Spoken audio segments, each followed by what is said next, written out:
Gracias, saludos para todos, buenas noches.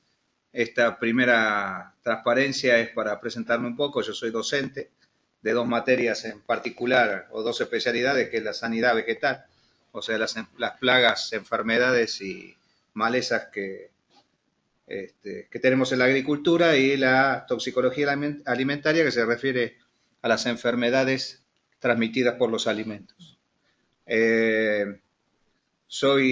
Tuve la suerte de empezar a participar en el Códex Alimentarios a nivel internacional, y soy miembro de algunas asociaciones y hacemos algunos trabajos en forma independiente. Y en la parte de perito judicial fuimos a ver algunos reclamos con agroquímicos, que son la especialidad, ¿no es cierto? Un poco de paciencia porque es mi primera vez. Lo primero que quisiera es hacer una pequeña introducción. Cuando hablamos de sustancias químicas, nosotros, los agroquímicos son sustancias químicas, y sustancias químicas son todas aquellas que podemos conocer su composición.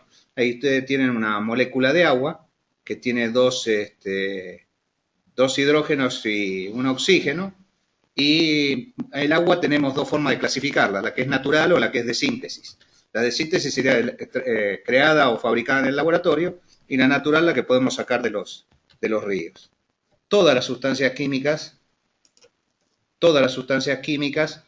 se dividen igual en sustancias naturales y sustancias de síntesis. Nosotros podemos encontrar un montón de sustancias en nuestras casas en las cuales estamos en contacto, incluso también en el área laboral, como el agua, la sal, el azúcar, los medicamentos, los cosméticos, los productos endosanitarios, que son aquellos para controlar las plagas domésticas, como los mosquitos.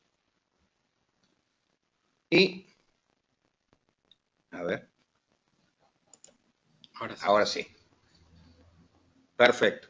Y esto es un cuadro que hizo el doctor De Tito, que es del Ministerio de Salud, donde dice que existen 12 millones de sustancias sobre la Tierra, y que 100.000 se comercializa, 8.000 están controladas por regulación, 3.000 corresponden al 90% del consumo, 600 tienen restricciones y 15 están sujetas al PIC. El PIC es el convenio de Rotterdam, donde hay 15 sustancias que están continuamente controladas.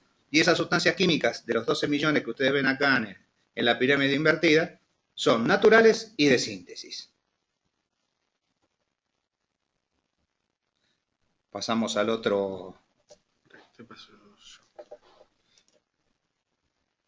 Pasamos al otro cuadrito. Hay que esperar. Esto me pareció una genialidad de Gaturro, ¿no? Dice que la mente es como un paracaídas. Solo sirve si la abrimos. Si nos cerramos, no vamos a poder entender las cosas o ver las cosas desde otro punto de vista, que es realmente lo más importante, ¿no? ¿Qué son las sustancias químicas? Las sustancias químicas son herramientas que las podemos usar bien o las podemos usar mal.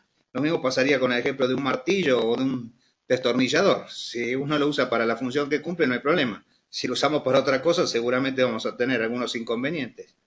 Lo mismo pasa con el caso de los transportes. Acá tenemos un choque múltiple. Acá lo único que nos queda es prohibir los autos, según esta foto, ¿no? De este desastre que es realmente impresionante. Lo que sí, vamos a hacer una separación entre lo que son plaguicidas y lo que son fitosanitarios. Los plaguicidas, su destino es controlar las plagas urbanas, moscas, mosquitos, vinchucas, etc. Y se registran en salud pública. En cambio, los fitosanitarios, su destino es el uso agrícola y se registra o se inscriben en SENASA. Esto es según la legislación vigente. Por ejemplo, una cipermetrina, que hoy es banda amarilla, sirve para controlar las chinches verdes en soja, por ejemplo, los piojos en la cabeza de los chicos, las plagas domésticas, y también se la usa para el control de la mosca de los cuernos. O sea que el mismo producto que es un agroquímico, que a veces lo tenemos muy señalado o mal considerado, lo estamos usando en casa para otros tipos de usos, que son diferentes a los del campo. ¿Qué es un fitosanitario? Cualquier sustancia química o de síntesis o natural, o mezcla de esas sustancias, que se usa para prevenir, controlar o destruir una adversidad. Y nosotros tomamos como adversidad todo lo que sean enfermedades, plagas y o malezas. Tiene sinónimos, sí. Lo conocemos por agroquímico, lo conocemos como fitoterápico, en qué se usa en el control químico, y el control químico forma parte del manejo integrado de plagas, o sea, es una herramienta más. Tenemos distintas aptitudes. Esas aptitudes pueden ser insecticidas para el control de insectos, herbicidas para el control de malezas, fungicidas para el control de hongo y hay otras más que ustedes también conocen como yo. Ahora vamos a ver unas nociones generales de toxicología. ¿Qué es tóxico? Cualquier sustancia capaz de producir un daño en la salud hasta llegar a la muerte en los organismos vivos, como resultado de interacciones físico-químicas. Y la toxicidad es la toxicidad que tiene esa sustancia en sí para dañar un organismo vivo que se hace en referencia a ¿qué? A la cantidad administrada absorbida, que también lo vamos a ver, no se preocupen, en la vía en que ese producto químico ingresa al organismo, la vía de ingreso, el tiempo de exposición, puede ser en un momento o en un trabajo continuo que se haya repetido, el tipo y la severidad del daño, el tiempo necesario para que ocurra ese daño y la naturaleza del organismo afectado. La Organización Mundial de la Salud, para clasificar los agroquímicos, toma en cuenta el ingrediente activo, que para hacer un símil con los medicamentos sería la droga, o la toxicidad aguda en rata, que después vamos a ver qué es, el tipo de formulación, el estado físico de la formulación, la concentración del activo en esa formulación, no es lo mismo un producto al 25% que un producto al 75%, y la vía de exposición, que también lo vamos a ver un cachito más adelante. Augusto, mira, acá tenemos un sondeo para que la gente participe.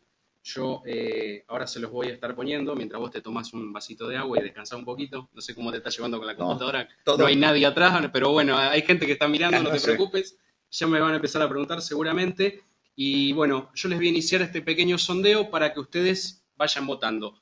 Vos, Augusto, no podés votar porque estás como panelista, así que no vas a poder participar. Y bueno, a todos ustedes les estoy poniendo este sondeo, lean la pregunta y opinen al respecto. Vamos a dejar un cachitito más para que voten todos y yo ahora te voy a mostrar los resultados. Perfecto. A la gente que está siguiendo la charla les digo, la imagen de video de Augusto yo se la estoy poniendo alternadamente para no consumir a aquellas personas que tengan una baja conexión o baja calidad de internet, para que el video no les consuma recursos y puedan escuchar bien y ver bien las filminas. Es verdad que todos esos tipos de videos deforman un poco la imagen, sí, ¿no? Sí, acá yo soy alto, delgado, rubio y de pelo largo. Exacto, yo después les voy a enviar una foto por correo con la imagen correcta de Augusto. Bueno, lo cierro el sondeo, ahora te voy a compartir los resultados y bueno, vos comentalo nomás. Ah, perfecto. Tenemos un 5% que cree que sí, indefectiblemente puede haber problemas de salud a largo plazo, y un 95% que depende de cómo se utilice. Yo creo que depende de cómo se utilicen. Y depende de cómo se utilicen, sí puede causar problemas de salud en el largo plazo. Pero todo depende de cómo lo utilicemos. Yo creo que de eso vamos a poder hablar un cachito más adelante. Pero es bastante interesante el resultado del sondeo. Ahí podés continuar con las... Vamos a tomar de base también una de las frases más conocidas del padre de la toxicología, que era Paracelso. Dice que todas las sustancias son venenos, no hay ninguna que no lo sea. La dosis correcta diferencia un veneno de un medicamento. O sea que la dosis hace el veneno. El mejor ejemplo para tomar de esta frase célebre de Paracelso es, si ustedes recuerdan, la crotoxina. La crotoxina era parte de una de las tantas sustancias que forman parte del veneno de la serpiente, que se extraía o se separaba del veneno y a una dosis correcta podía ayudar bastante a algunas personas enfermas de cáncer. Y también el tema de la toxina, de la botulina, ¿no? Que es cuando, por ejemplo, las latas de tomate se hinchan porque tiene una fermentación o están mal pasteurizadas, perdón. Y que se usa como medicamento que se conoce como Botox para sacar las arrugas. Epa. Perfecto. Quería mostrarles en Argentina cuál es nuestra base legislativa. Nosotros tenemos una resolución que es el manual 350 del 99, con algunas resoluciones posteriores que van cambiando algunos puntos y agregando, que ya las vamos a ver. Y todo está basado en un decreto ley del año 58 y un decreto reglamentario del 59. Esa resolución 350 se basó en las recomendaciones de la Organización Mundial de la Salud y de la FAO donde se inscriben los ingredientes activos y los productos formulados. Les cuento que los productos medicinales, cualquier medicamento que ustedes consuman, solamente se inscribe el formulado y no el activo, y no se toma en cuenta las impurezas que puede tener del proceso del activo, que lo vamos a ver un cachito. Me fui muy rápido, perdón. Epa. ¿Podemos volver atrás? Sí. A ver. A ver. A ver una más. Ahí está. Creo que es esta. No. Estaba ahí. Bueno. ¿Qué estudio se presenta? Ahora sí, perdón, ¿eh?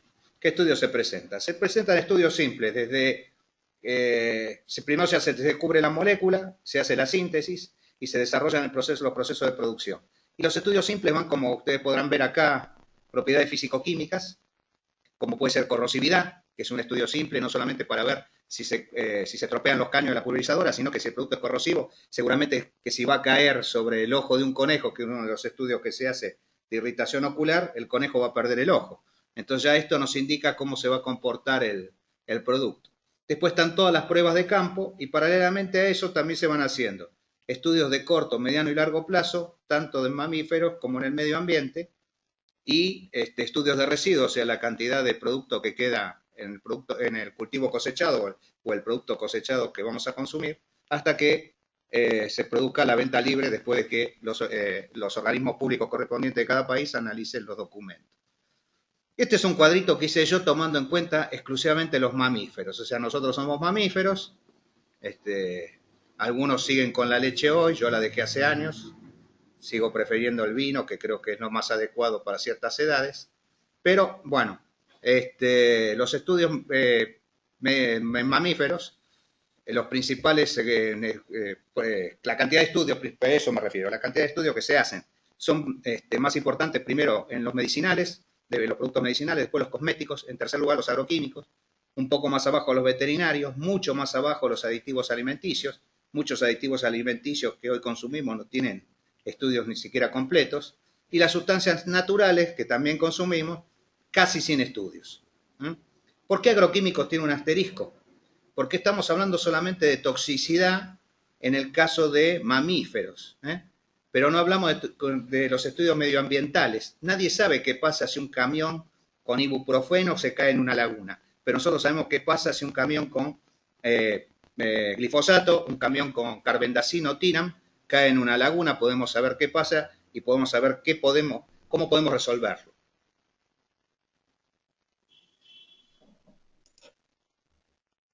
Perfecto. Estos son los estudios que se presentan, los estudios toxicológicos. Los estudios de toxicidad aguda se llaman así porque son de corto plazo. No pasan los 30 días.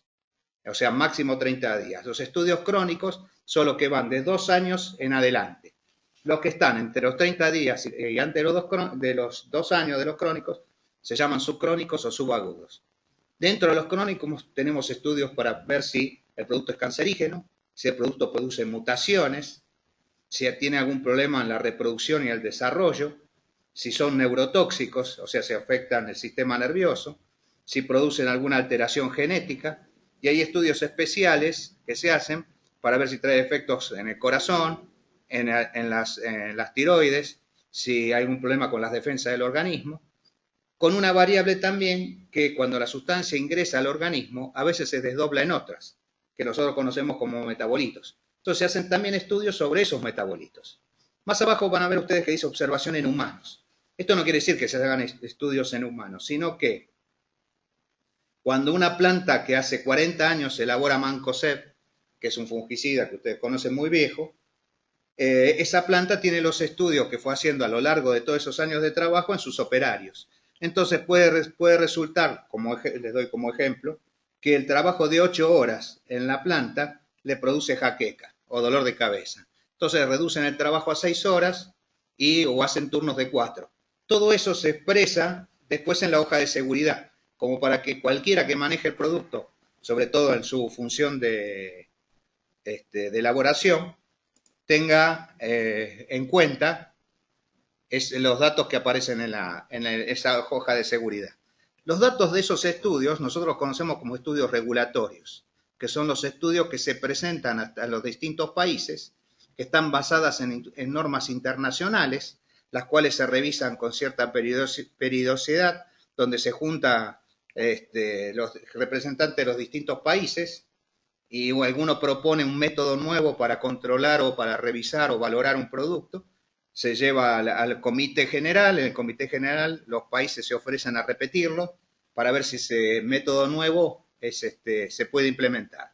Entonces esos métodos son comunes a todos los países los aceptan, son repetibles en todas sus etapas, los resultados son comprobables, están respaldados por normas de calidad y, una cosa muy importante, firmado por los responsables.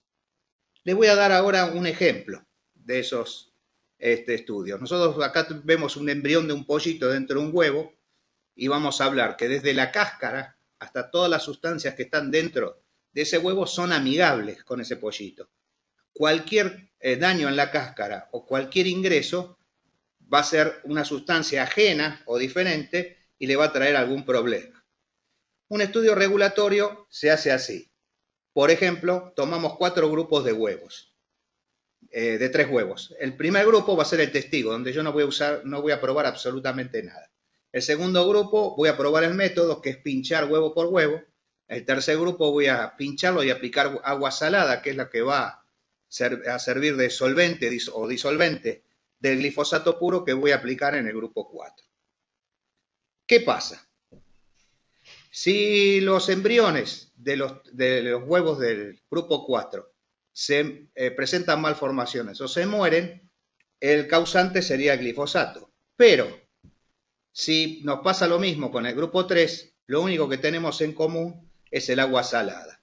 Y si nos pasa lo mismo con el grupo 2, es el pinchazo lo que trajo la muerte de esos embriones. Pero si pasa algo con el testigo, está mal el método. Entonces hay que repetirlo. Yo voy a marcar ahora el método 4, que es el trabajo que hizo el doctor Carrasco, que falleció el año pasado, que hizo hace unos años, en el cual él demostró que pinchar los embriones de batracio, de rana o de sapo, donde aplicaba agua salada y glifosato puro, le provocaba la muerte a los embriones. Y con esto se armó la gran hecatombe en nuestro país con respecto a lo que pasa con el uso de glifosato, que más adelante vamos a hablar de la clasificación del IARC con respecto al cáncer, ¿no?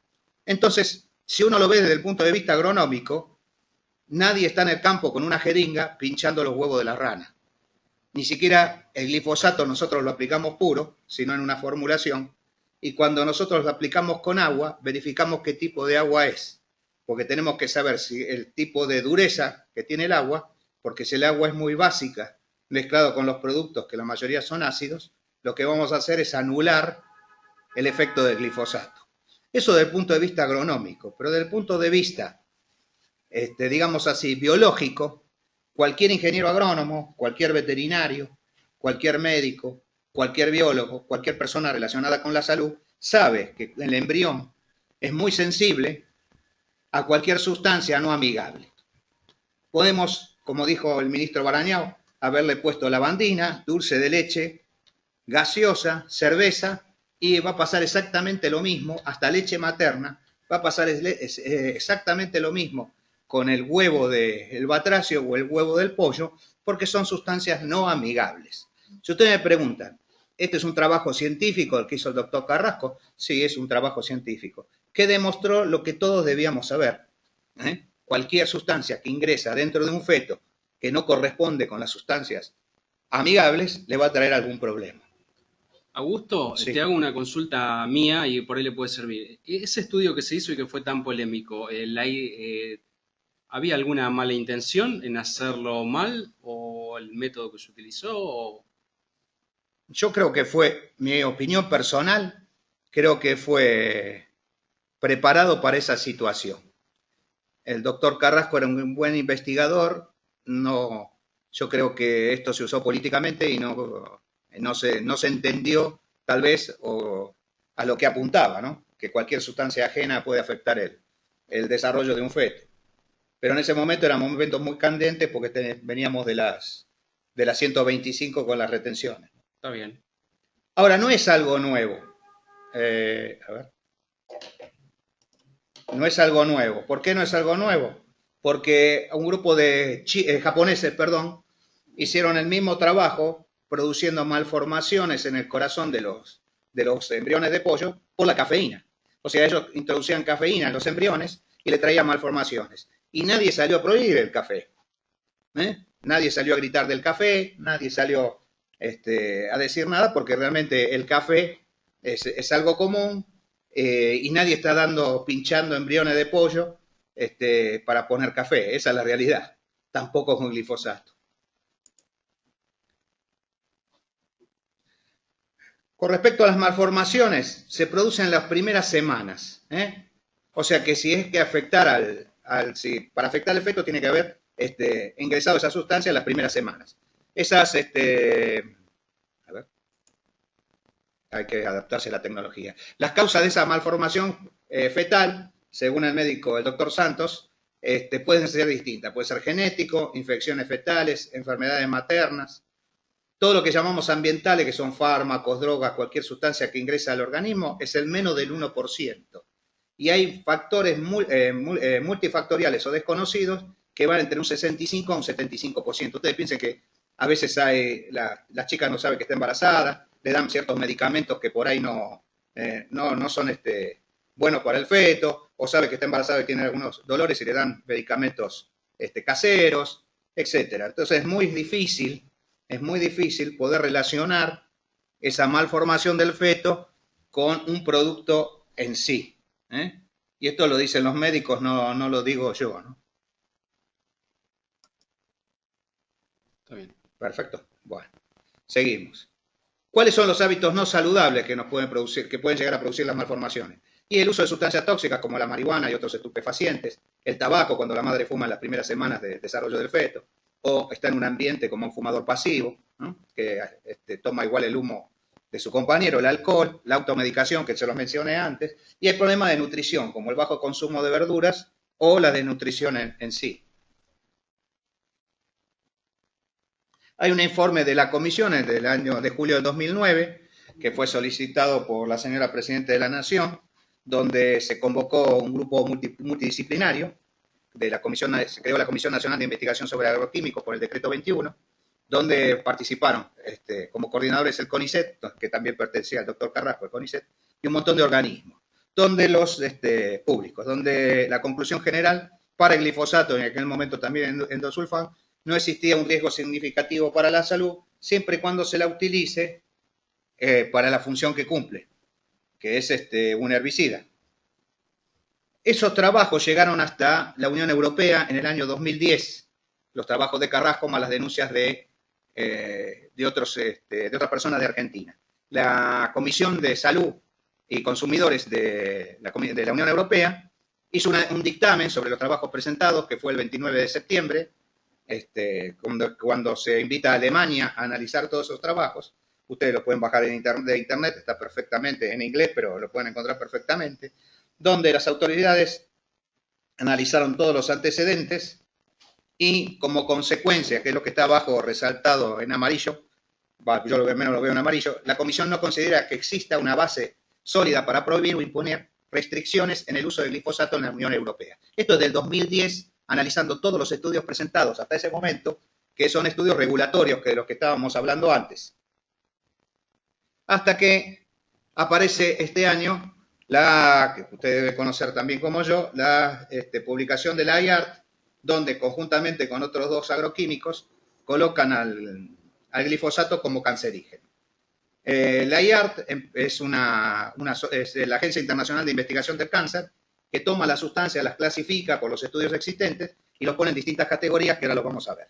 Usa 5 clasificaciones, que las mismas se basan en la solidez de la evidencia que existe, son un grupo de especialistas, pero no definen el riesgo o la probabilidad de daño en los seres humanos. Solamente son estudios sobre animales. Todos los estudios sobre animales se hacen en condiciones de laboratorio, en las cuales esas condiciones de laboratorio siempre son extremas. ¿Qué quiere decir esto? Por ejemplo, si yo quiero probar un alimento en un grupo de ratas para ver qué efecto causa, yo le doy solamente ese alimento. Ese alimento durante en las 4 comidas, o en las 2 comidas que tiene el animal, o en la única comida que tiene el animal, durante el 50% de su vida. Entonces, si nosotros tomamos en cuenta una de las aplicaciones que se pueden hacer en el campo con el glifosato, y tomamos en cuenta que la soja no es un alimento principal para nosotros, o sea, nuestro consumo de soja es realmente bajo, y si realmente fuera tan cancerígeno como la IARC dice, que yo tengo algunas observaciones que se las voy a decir un poco más adelante, creo que no tenemos riesgo alguno. Acá tenemos un cuadro donde está la clasificación, que son 5 grupos. El primer grupo es donde es cancerígeno para los humanos, donde hay evidencia en seres humanos que sí se produce el cáncer. Donde dice los ejemplos, tenemos 107 agentes, por ejemplo, las bebidas alcohólicas, el amianto en todas las formas, el arsénico, el benceno, el formaldehído, la radiación, el consumo de tabaco en fumadores y no fumadores, el pintor, o sea, como trabajo ocupacional, y la luz del sol, por los rayos ultravioletas.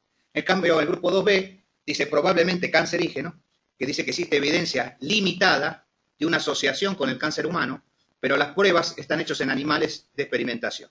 Y ahí hay 58 agentes, también incluye ciertos labores como el peluquero, por exposición ocupacional, el petróleo refinado, por trabajar con el petróleo, los trabajos fuera de los turnos normales de sueño, por eso dice trastornos circadianos, los gases de la combustión de automotores y las lámparas bronceadoras. Nosotros estamos totalmente expuestos a los gases de combustión de automotores.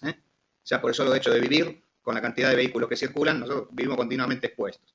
El grupo 2B dice posiblemente cancerígeno, existe evidencia limitada a una asociación con el cáncer de humanos, pero pruebas insuficientes asociadas con el cáncer en animales.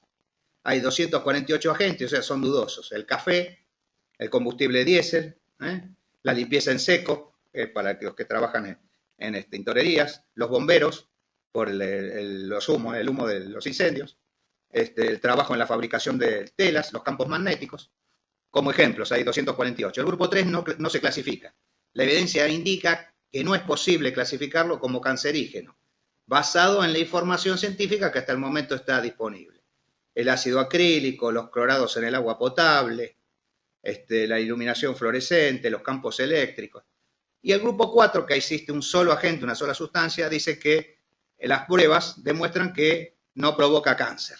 Pero hay que tener en cuenta que si bien esta sustancia que ustedes la ven ahí en pantalla, más arriba de donde está la flecha roja, no provoca cáncer, es sumamente tóxica en otros órganos o en otro tipo de toxicidad en el organismo y puede llegar también a provocar la muerte, aunque no provoque cáncer.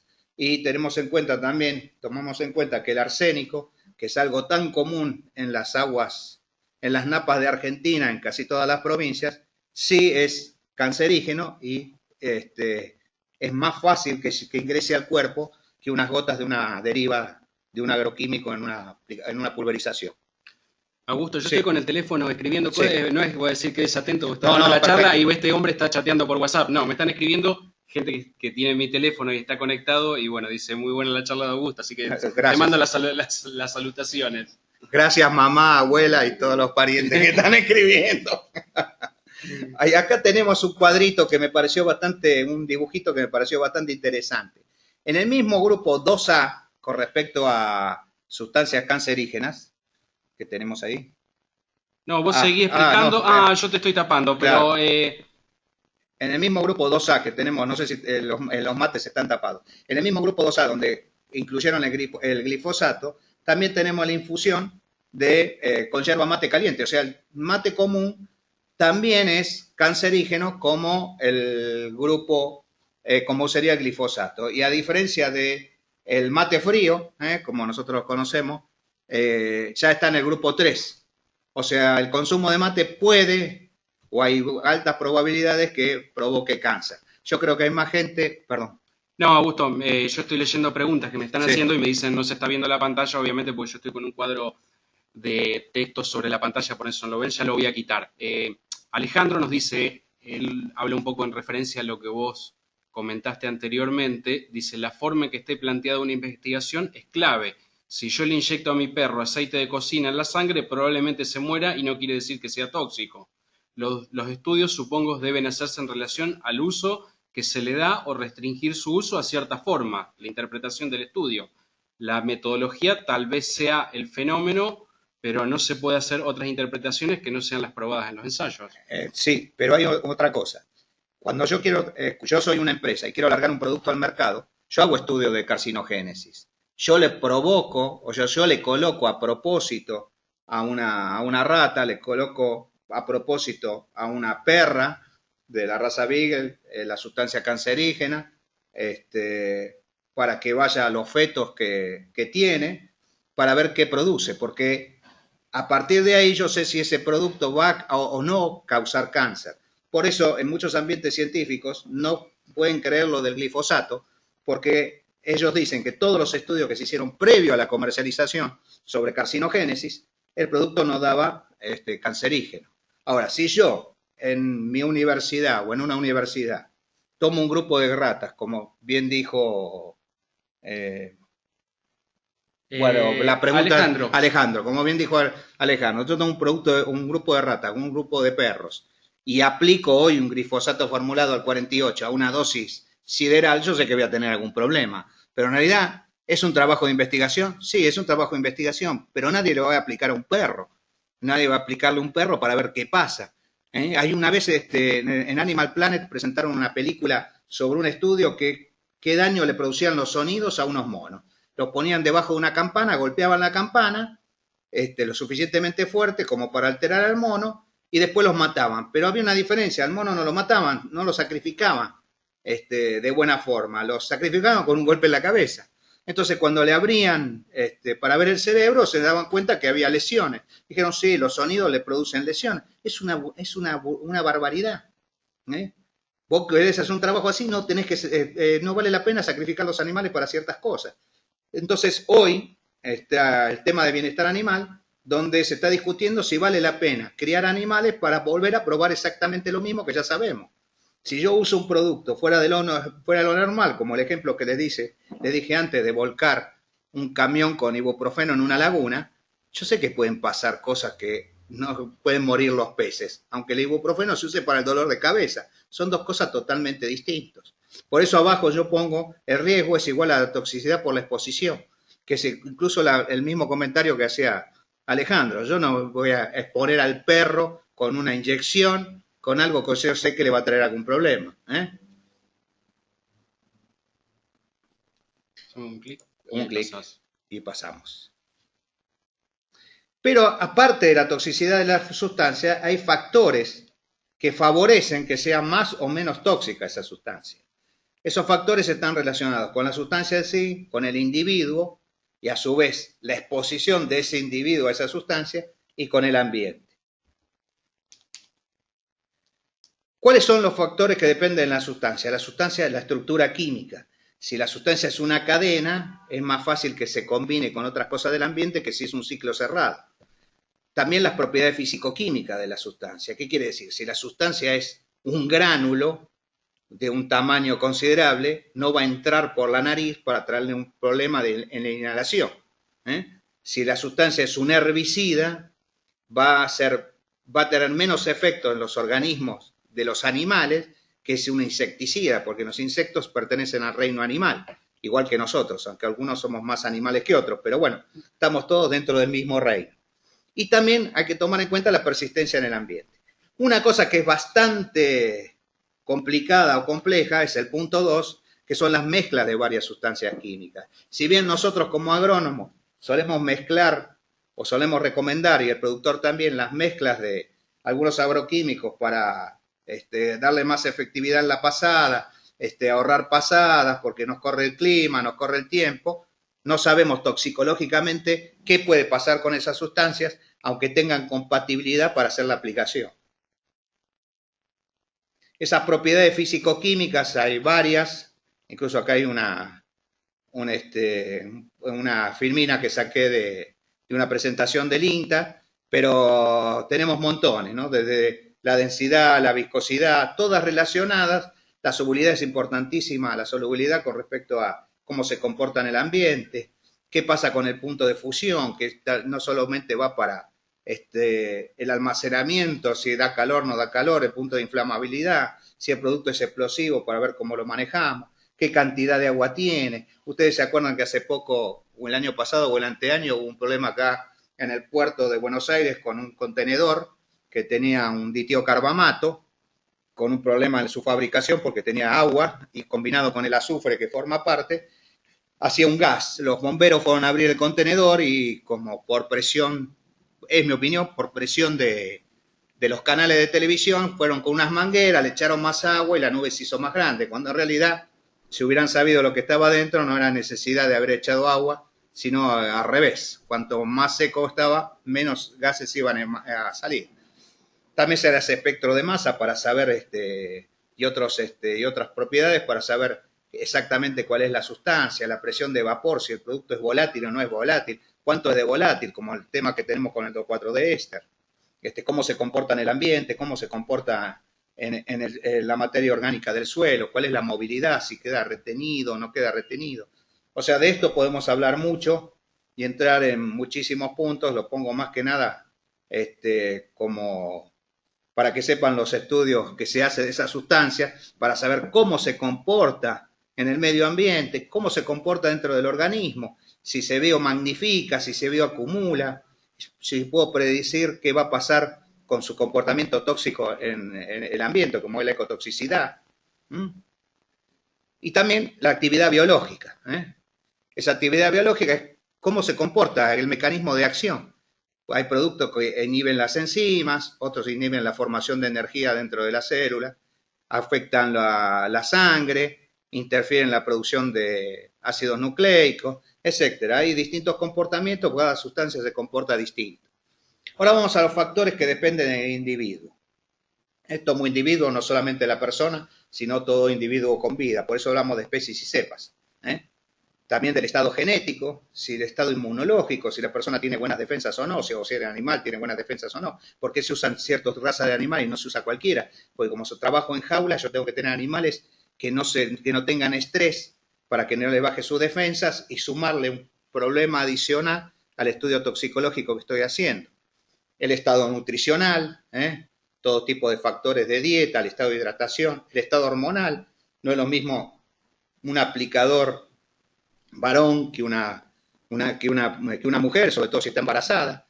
También con respecto a la edad, hay diferencias con respecto al sexo, como en los animales de laboratorio, los primeros en morir son las hembras, en el caso que yo lleve estudios que busque la muerte. El peso corporal, la madurez, también el trabajo. No es lo mismo un vecino que trabaja en una oficina del campo que el aplicador o el agricultor, y si tiene alguna enfermedad. Por ejemplo, un problema de cirrosis va a tener algunos inconvenientes si trabaja con productos químicos. No solamente los agroquímicos en el campo, sino, por ejemplo, si es pintor o trabaja en una fábrica de pintura con los solventes. Ya el problema es que el mayor filtro del organismo es el hígado. Si el hígado no está en condiciones de trabajar bien, va a tener otros problemas. No sé si algunos se acuerdan cuando salían en televisión los médicos pediatras y decían, no le dé chocolate, no le dé helado al chico, no le dé gaseosa. Y todos decían, qué médico retrógrado, Sokolinsky y todos los otros médicos que estaban, no sé si se acuerdan. Y tienen razón, porque el hígado de la criatura no se termina de formar hasta alrededor de los 4 años, no formar fisiológicamente, sino tener todas las enzimas para desdoblar todas las sustancias que ingresan a ese organismo. Si no las tiene, esa sustancia le va a traer un problema.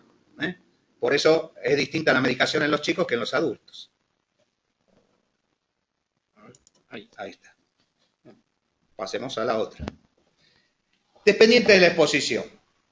O sea, aparte de la sustancia y la persona, la exposición de esas personas a esa sustancia. La dosis, la duración, no es lo mismo que entre a un lugar que aplicaron y salga.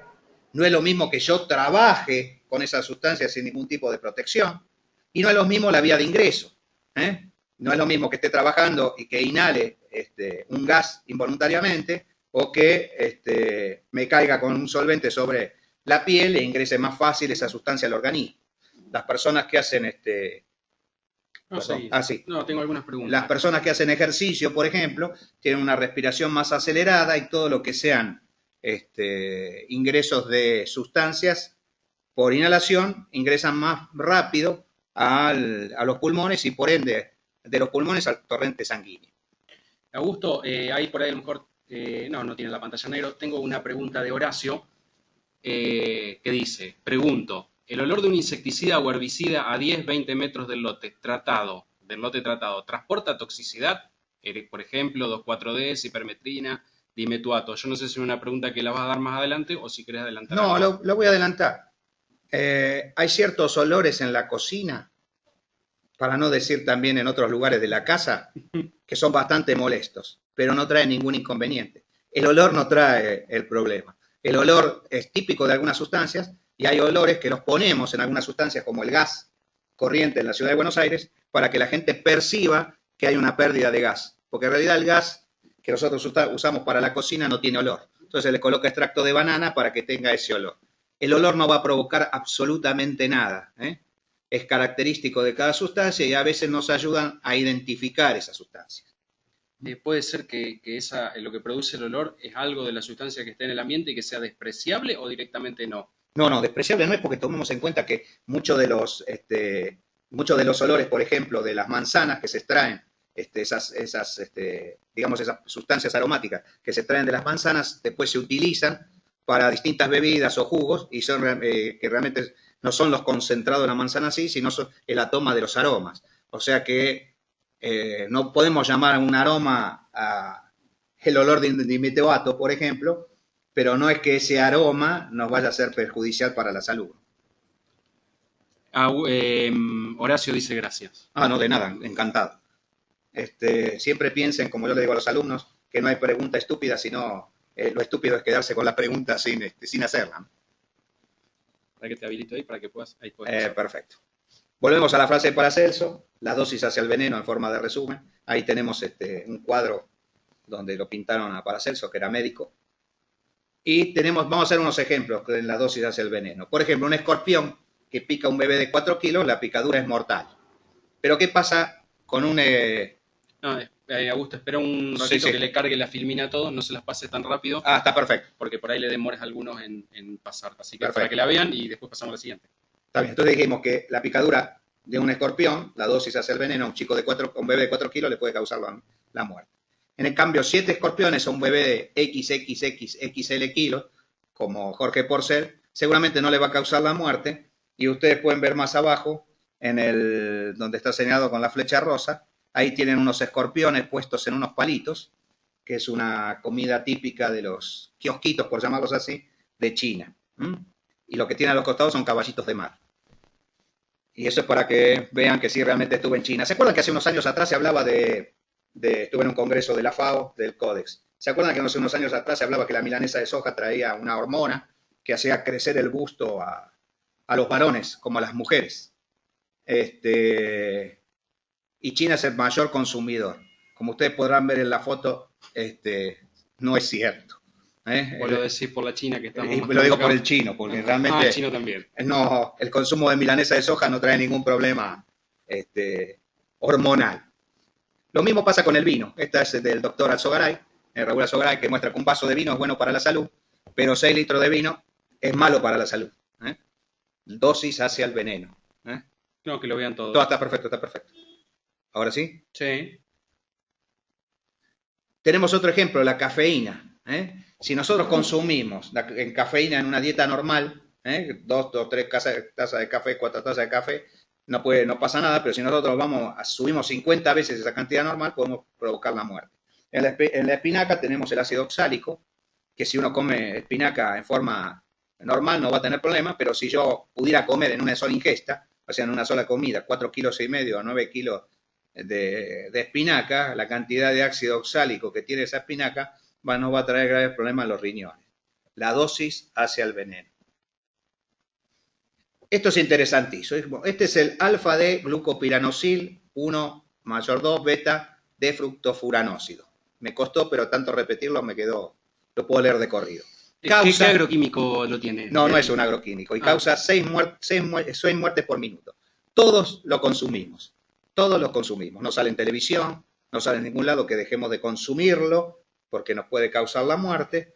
Pero hubo en el año 2009 una campaña de la Organización Mundial de la Salud en contra de la diabetes, que es la cuarta causa de muerte en la mayoría de los países desarrollados, y dice que provoca 3,2 millones de muertes por año.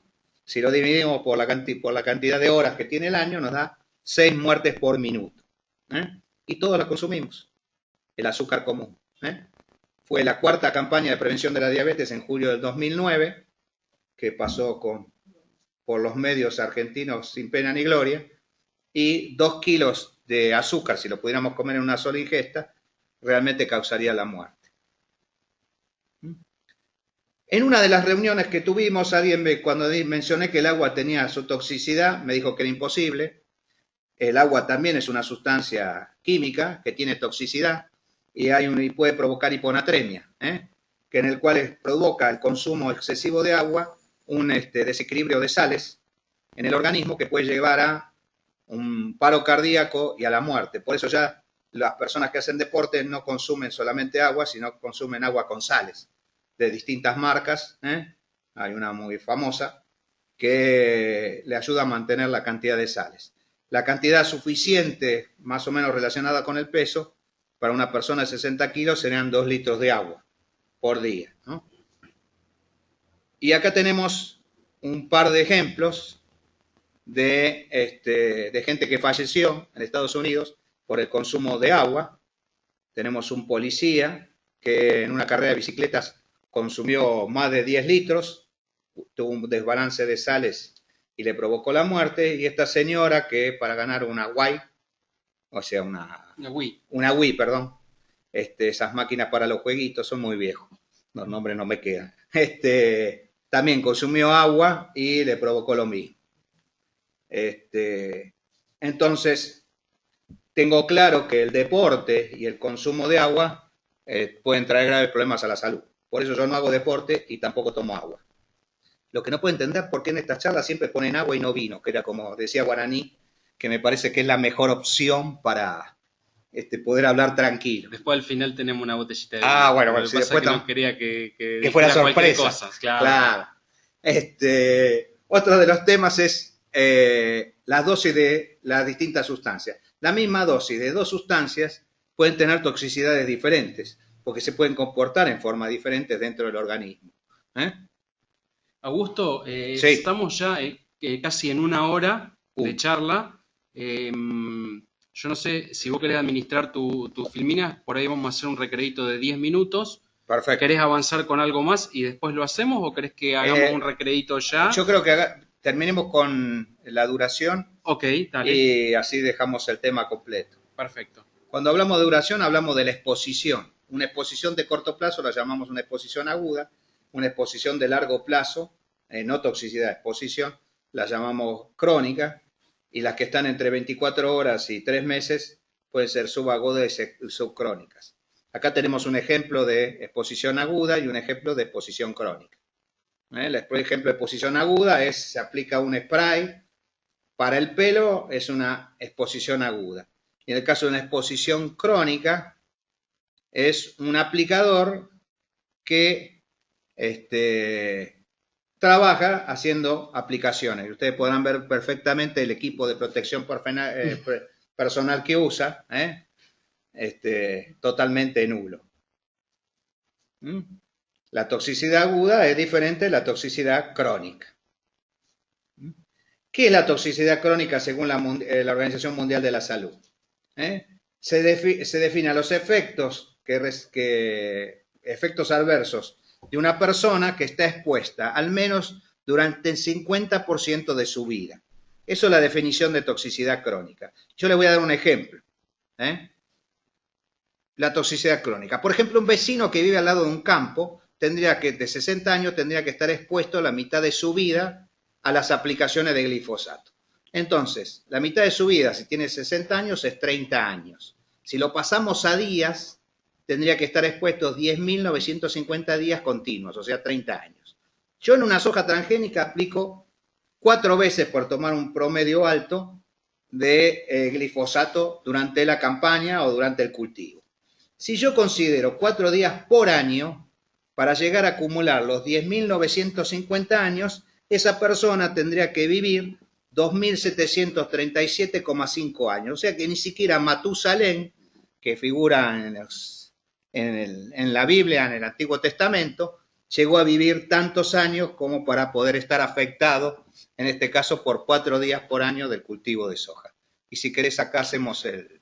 Hacemos acá la pausa, Augusto. Bueno, perfecto. lo que vamos a hacer son exactamente las 9, casi 9:30, 21:30. Hacemos 10 minutos de recreo por si quieren ir al baño o tomar algo, y a las 21:40 puntualmente nos estamos encontrando. No toquen nada de la máquina y vamos a continuar, que ahora seguramente va a venir una parte muy interesante, y además vayan pensando aquellas cositas que quieran ir consultándolo a Augusto. Así que bueno, en 10 minutitos nos estamos encontrando. Bueno, acá estamos continuando. Antes de que sigamos, Augusto, nos escribe un asistente. Tenemos a una persona que está asistiendo a esta jornada, que es Mark. Te mandamos saludos. Y Mark está viendo esta jornada desde Tennessee, Estados Unidos, y con un intérprete que le está interpretando esta jornada en castellano, porque no habla castellano precisamente. Y bueno, Mark nos manda saludos y nos dice muy buena la jornada. Agradecido. Espero no hablar muy ligero para no volver loca al intérprete. La intérprete está acá en Argentina y le está vía Skype, le está interpretando la videoconferencia en inglés. Perfecto. Bueno, vamos a continuar. Este sistema. Ahí está. Una de las cosas que se comentaba acá en Argentina, que había aumentado 300% el cáncer en niños. Y se contradice con un trabajo que es el trabajo del ROA, que es el Organismo Oncopediátrico Hospitalario Argentino, donde a lo largo de 10 años hizo estudios los médicos de los hospitales públicos y encontraron que los niveles de cáncer en niños menores de 12 años están estables y por debajo de lo esperado. Y tienen una cobertura nacional de aproximadamente el 90% de los casos esperados, ¿no? De los casos que se pueden esperar estadísticamente en Argentina. Y la doctora Florencia Moreno dice que las cifras se mantienen estables desde el año 2000, incluido todo tipo de la distribución de todo tipo de cáncer por grupo de edades. Esto es con respecto a lo que uno suele escuchar en televisión, radio y otros medios. Algo que salió en el diario en el año 2012 del doctor Ricardo Kirchak, ontólogo clínico, dice: finalmente el trabajo de los oncólogos se ha vuelto menos frustrante. El doctor es el director de estudios de oncología del Instituto de Oncología ROFO, miembro del Consejo Directivo del Instituto Nacional del Cáncer. Dice: la incidencia del cáncer no aumentó, además hay más casos porque creció la población. Si ustedes lo buscan en internet, va a ver qué interesante todos los comentarios que hace el doctor Kirchhoff, y les sugiero no quedarse viendo los titulares como hacen muchos, sino también leer los textos. Hace unos años, más precisamente en 2010, se colocó una frase obligatoria en todas las publicidades de los agroquímicos que dice: peligro, su uso incorrecto puede provocar daños a la salud y al ambiente. Lea atentamente la etiqueta. Y yo resalté la palabra puede con respecto a las etiquetas que aparecen en los cigarrillos, donde dice fumar causa cáncer, no que puede provocar daños a la salud. Es totalmente distinto a que causa cáncer. Las diferencias entre la nicotina y los productos químicos y la actividad agropecuaria. Vimos la duración, lo que no vimos fue la frecuencia. La frecuencia puede estar dado, si yo trabajo con los productos, puede ser la frecuencia en exposición con el producto puede ser consciente porque es mi trabajo, inconsciente por desconocimiento o por un accidente, ocasional, perdón. En caso que sea laboral, puede ser una exposición esporádica cada tanto o todos los días porque yo trabajo en eso. La aplicación de agroquímicos con respecto al vecino es cada tanto porque realmente no son todos los días, ¿no? Como puede ser alguien que esté trabajando.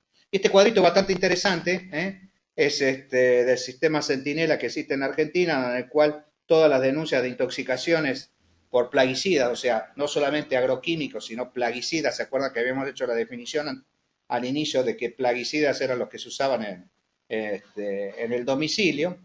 Tenemos 100 casos denunciados en el 2009, 89 casos denunciados en el 2010, 56 casos denunciados y comprobados en el 2011, y los 100 casos son en Cuyo, en el 2009, y en el NEA, tanto en el 2010 como en el 2012. Y yo le crucé unas flechitas donde dice, como ustedes pueden ver, que hay una disminución de los intoxicados de 236 a 179, a pesar que aumentó el área sojera, ¿no? Porque decían que teníamos más enfermos porque aumentó el área sojera, cosa que no es real. Y también hay un trabajo del doctor Malet, que es del Centro de Información y Asesoramiento Toxicológico de Uruguay, donde él hablaba en el congreso que se hizo en el junio de 2009 en Puerto Madryn, en Argentina, ¿no? En Chubut, organizado por la Asociación Toxicológica Argentina, y yo traje, lo pueden encontrar el trabajo completo en la página de la asociación, y hice un extracto de las conclusiones, donde dice que el número de consultas sobre intoxicaciones de glifosato no es proporcional al uso, no aumentaron las intoxicaciones a pesar de crecer el área sojera, la mayor caso de las intoxicaciones es por exposición laboral, 55 casos, todos fueron reversibles, según informa el doctor Malet. La sintomatología, o sea, los síntomas fueron locales, o sea, si el contacto es con la mano, fue en la mano, y en la exposición ocupacional no se observa gravedad. Por eso me llama mucho la atención cómo el IART, basado en unos estudios en unas revistas, suele decir que el producto es cancerígeno, cuando a lo largo de todos estos años no se demuestra una relación directa. No hay un estudio epidemiológico que demuestre que es así como pudo haber sido o como es con el caso del cigarrillo, ¿no? Vamos a hacer cambio. Sí. Augusto, te hago una preguntita. Sí. Roberto nos está preguntando, para los que trabajamos haciendo ensayos diariamente en pulverizadores, lavarse bien antes y después de la aplicación, unos guantes, máscara, ropa, manga larga, ¿es suficiente protección? Primero ¿O lo querés ver después que No, está bien, pero sí, después lo vamos a ver, pero el tema es, ¿trabajamos con productos nuevos o trabajamos haciendo ensayos con productos viejos, donde en la etiqueta figura todo el equipo de protección que debemos usar con respecto a cada uno de los productos? Si es un producto que ya tiene establecido cómo es el equipo, hay que usar el equipo que se recomienda en la etiqueta. Pero después lo vamos a ver con un poquito más de profundidad si me dan unos espacios, unos minutos más, perdón. Vamos a ver, cambio. La vía de ingreso. La vía de ingreso tenemos, o rutas de exposición, perdón. La oral, la dérmica y la inhalatoria. Sinceramente, para nosotros que trabajamos en las aplicaciones, como fue la pregunta de recién, creemos que lo más relacionado es la dérmica, ¿no? Porque primero nosotros no los tomamos los productos, a menos que sea por un intento de suicidio, y tampoco los inhalamos, porque en realidad si la etiqueta dice que tenemos que usar máscara, lo estaríamos evitando, o sea que posiblemente la exposición que tengamos sea dermal, ¿no? Por alguna parte del cuerpo que queda expuesta. Inhalación, ingestión y absorción. ¿Qué pasa cuando esa sustancia ingresa al organismo? Eso está estudiado. Tiene que pasar por un montón de procesos internos como la absorción, la distribución, el depósito, o sea, el lugar que queda, si se desdobla o no, que se llama metabolismo, y la excreción. Y la toxicodinamia estudia los mecanismos de acción y los efectos de ese fitosanitario dentro del organismo. Cuando hablo de organismo no solamente hablo de los animales, sino también de las plantas, ¿no? Toda sustancia que ingresa al organismo es una sustancia xenobiótica. Y aunque a ustedes les parezca mentira, todo lo que comemos es xenobiótico. Porque nosotros, nuestro organismo, lo único que necesita son los aminoácidos, los nutrientes, las vitaminas. Entonces yo desdoblo una manzana en aminoácidos básicos, que es lo que yo necesito para alimentarme. Pero la manzana en sí es una sustancia extraña a mi organismo. Porque por eso la llamamos todas sustancias xenobióticas. Y acá tenemos un ejemplo de las barreras que tiene que pasar para entrar, ¿no? Desde las barreras de la piel. Y, por ejemplo, cosas dependientes del ambiente, la temperatura ambiental, la humedad, la hora del día. Les doy un ejemplo práctico. Cuando uno era chico, los piojicidas, para los que tenían pelo, todos teníamos pelo en aquella época, los piojicidas que se usaban eran champú. Entonces, después de lavarnos la cabeza con jabón, nos aplicaban el champú y nos frotaban la cabeza. Los biogicidas modernos son shampoo seco, pero como sigue la tradición, sale el chico de la ducha, de lavarse con la cabeza mojada, se le aplica el biogicida seco, se frota y termina el chico internado en un hospital. ¿Por qué? Porque la temperatura, la humedad, hace que los poros se abran y que permita que haya que el calor del cuerpo o la humedad del cuerpo se evapore, pero también permite el ingreso de las sustancias. Por eso del ambiente también vamos a depender con respecto a la temperatura, la humedad del día. Sabemos bien lo que estamos en la producción, que el tema de las heladas, que si hay poca humedad en el ambiente, la helada, el ambiente, trata de sacar de las plantas la humedad que hace falta, entonces se produce lo que conocemos como helada negra. La hora del día no es lo mismo las horas de la mañana o las horas del mediodía con muchísimo calor. También con respecto al suelo, cuando aplicamos el producto, cómo está compuesto y el pH, lo mismo pasa con el agua. Y un capítulo especial sería con la mezcla de 2 o más productos que, como ya les dije, es bastante complicado. Este gráfico, digamos, esta pantalla, está relacionado con aquellos que les dije que los agroquímicos tienen más estudios que los productos medicinales. Lo que está volando ahí con un poco de efecto es una abejita, porque se hacen estudios en abejas como organismo no blanco, porque nosotros no la queremos controlar, para saber si ese producto le trae o no problemas a la abeja. También hacemos estudios de fotodescomposición de los productos para saber qué pasa al sol, qué estudios, qué lluvias posteriores a la aplicación para ver si el producto se lava de las plantas y se va al suelo. Se hacen estudios de suelo con 3 tipos de suelos diferentes, de alta arcilla, o sea, de alto contenido de arcilla, alto contenido de arena y alto contenido de materia orgánica para ver cómo se comporta la sustancia. Se hacen estudios en aguas, no en tortugas específicamente, pero sí en distintos tipos de peces, como las carpas o los salmones o las truchas. Esto es interesante porque hay países como Japón, que vive de la pesca, requiere mucho más estudios en peces que otros países, dado que es un medio de alimentación. También hacemos estudios con respecto a qué pasa si el animal está expuesto, qué pasa cuando el animal lo consume. Ustedes piensen que si estamos trabajando con un agroquímico que va a ir para pasturas, también se hacen estudios en la carne del animal que se alimenta de la pastura, se hacen estudios en la leche del animal, para eso se usan cabras, en la mayor parte de los casos, incluso se hacen estudios con vacas también, para saber si esa sustancia pasa a la leche. Lo mismo podemos hablar de los granos que se utilizan para darle de comer a las aves, se hacen estudios en pollos y en los huevos para ver si ese producto va a esos lugares. O sea que nosotros, la amplitud o la cantidad de estudios que presentamos, nosotros sabemos qué pasa en el ambiente. Nosotros sabemos qué puede pasar si el producto se incorpora o no se incorpora al suelo. Nosotros sabemos qué pasa con si hay deriva o no hay deriva. Podemos saber qué pasa con cada una de esas sustancias y cómo podemos evitar los daños o no.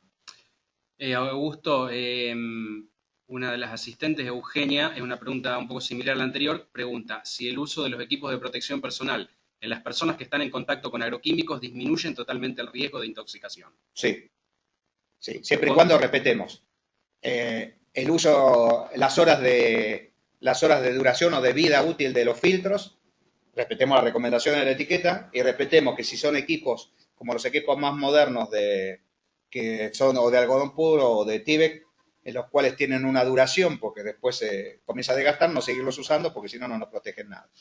Perdona mi ignorancia, pero acá también me escriben, igual que los EPP, creo que va a hablar más tarde de eso. Sí, de los equipos de protección personal, perfecto. Sí. Perfecto. Los equipos de protección personal, vamos a hablar algo. Este es un cuadrito que me interesa, perdón, me adelanté. Este es un cuadrito que me interesa mostrarles porque muchas veces estamos hablando que los productos contaminan las napas y cuando yo aplico un producto tiene que atravesar primero la cobertura vegetal que está en el suelo, las distintas capas del suelo para llegar a las napas. Algunos se retienen, otros no se retienen, otros se degradan con más facilidad antes de llegar a la napa, pero muchos de los productos que nosotros usamos en las viviendas, por ejemplo los productos de lavado, van directamente a la napa, después de la napa al río, lo tomo del río y yo le hago tratamientos para potabilizarlo, en el cual trato de evitar los metales pesados y las contaminaciones microbianas. Pero los restos de otras sustancias que yo no espero encontrar, que vienen por el lavado en las casas, en las industrias, etcétera, lo vamos a la napa y lo estamos consumiendo. Y algunas de estas sustancias que usamos en las casas son disruptores endocrinos. ¿Qué quiere decir? Que afectan el funcionamiento de nuestro sistema hormonal. Por ejemplo, una de las sustancias que afecta el sistema hormonal son los vapores de los hidrocarburos, por ejemplo, de las estaciones de servicio. Y es muy común el desconocimiento y que ahora las estaciones de servicio tengan para expender o para vender este combustible en lugar de varones, chicas, algunas muy atractivas, en edad de merecer, como decían los viejos, y esos disruptores endocrinos que están aspirando 8 horas durante 6 días a la semana, le pueden traer algún problema hormonal que, si la exposición es muy reiterada de mucho tiempo, una exposición crónica, hasta puede traerle esterilidad. Pero de eso por ahora no se habla. Querido, ¿qué es peor? La ignorancia y la diferencia. No sé ni me importa. Esto es lo que tenemos que cambiar. Las cosas nos interesan, de las cosas tenemos que averiguar, no tenemos que ignorar todo. Ese chiste de Nick me pareció una maravilla para poder utilizarlo como ejemplo. Ahora vamos a ver un poco sobre la clasificación. Si ustedes se acuerdan que las bandas toxicológicas que tienen las etiquetas son esas bandas de color que están debajo de la etiqueta. Vamos a ver si yo tengo una etiqueta acá ahora. Perdón, antes de ir al sondeo. Vamos a explicar qué es la ED50. La ED50 sería la dosis letal media. Yo tomo una población de 100 ratas, 50 machos y 50 hembras, de una raza especial que se llama Wistar, que vienen de un criadero, donde le dan de comer alimento controlado. Tienen que pesar entre 220 a 250 gramos, y utilizo un método de desarrollo, un método científico, donde le doy a comer la sustancia, distinta cantidad de sustancias a las ratas. Algunas las comen, otras no, entonces yo con una manguera se la pongo directamente en el estómago, y cuando muere el 50% de esa población, yo tengo la dosis letal media, que es la toxicidad que le causa la muerte a esa rata. Si yo, para causar la muerte de ese 50% de la población, uso una sustancia que con 5 miligramos me alcanza y otra sustancia que necesito 5.000 miligramos, la más tóxica es la que necesito menos cantidad para matar la población.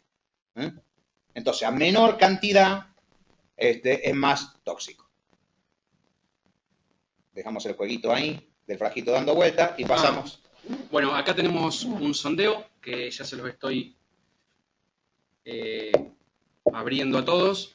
Y bueno, acá si bien hay gente que no es aplicadora, pero siempre, bueno, por el tipo de público que tenemos en la charla, alguien está en contacto con algún envase de algún agroquímico o un fitosanitario, y la idea es que respondan y que sean fieles a esto. Si leen las etiquetas de los fitosanitarios o de los bidones que manipulan o no. Así que vamos a dejarlo un poquitito que voten, y ahora le voy a mostrar a Augusto los resultados. Los resultados, que me los está espiando acá en la computadora. Pero bueno, no sabe quiénes votan y quiénes no votan. Así que no les voy a poder rezongar. No les va a poder decir nada.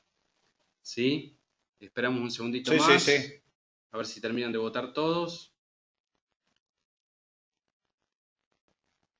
Ahí estamos casi en la totalidad.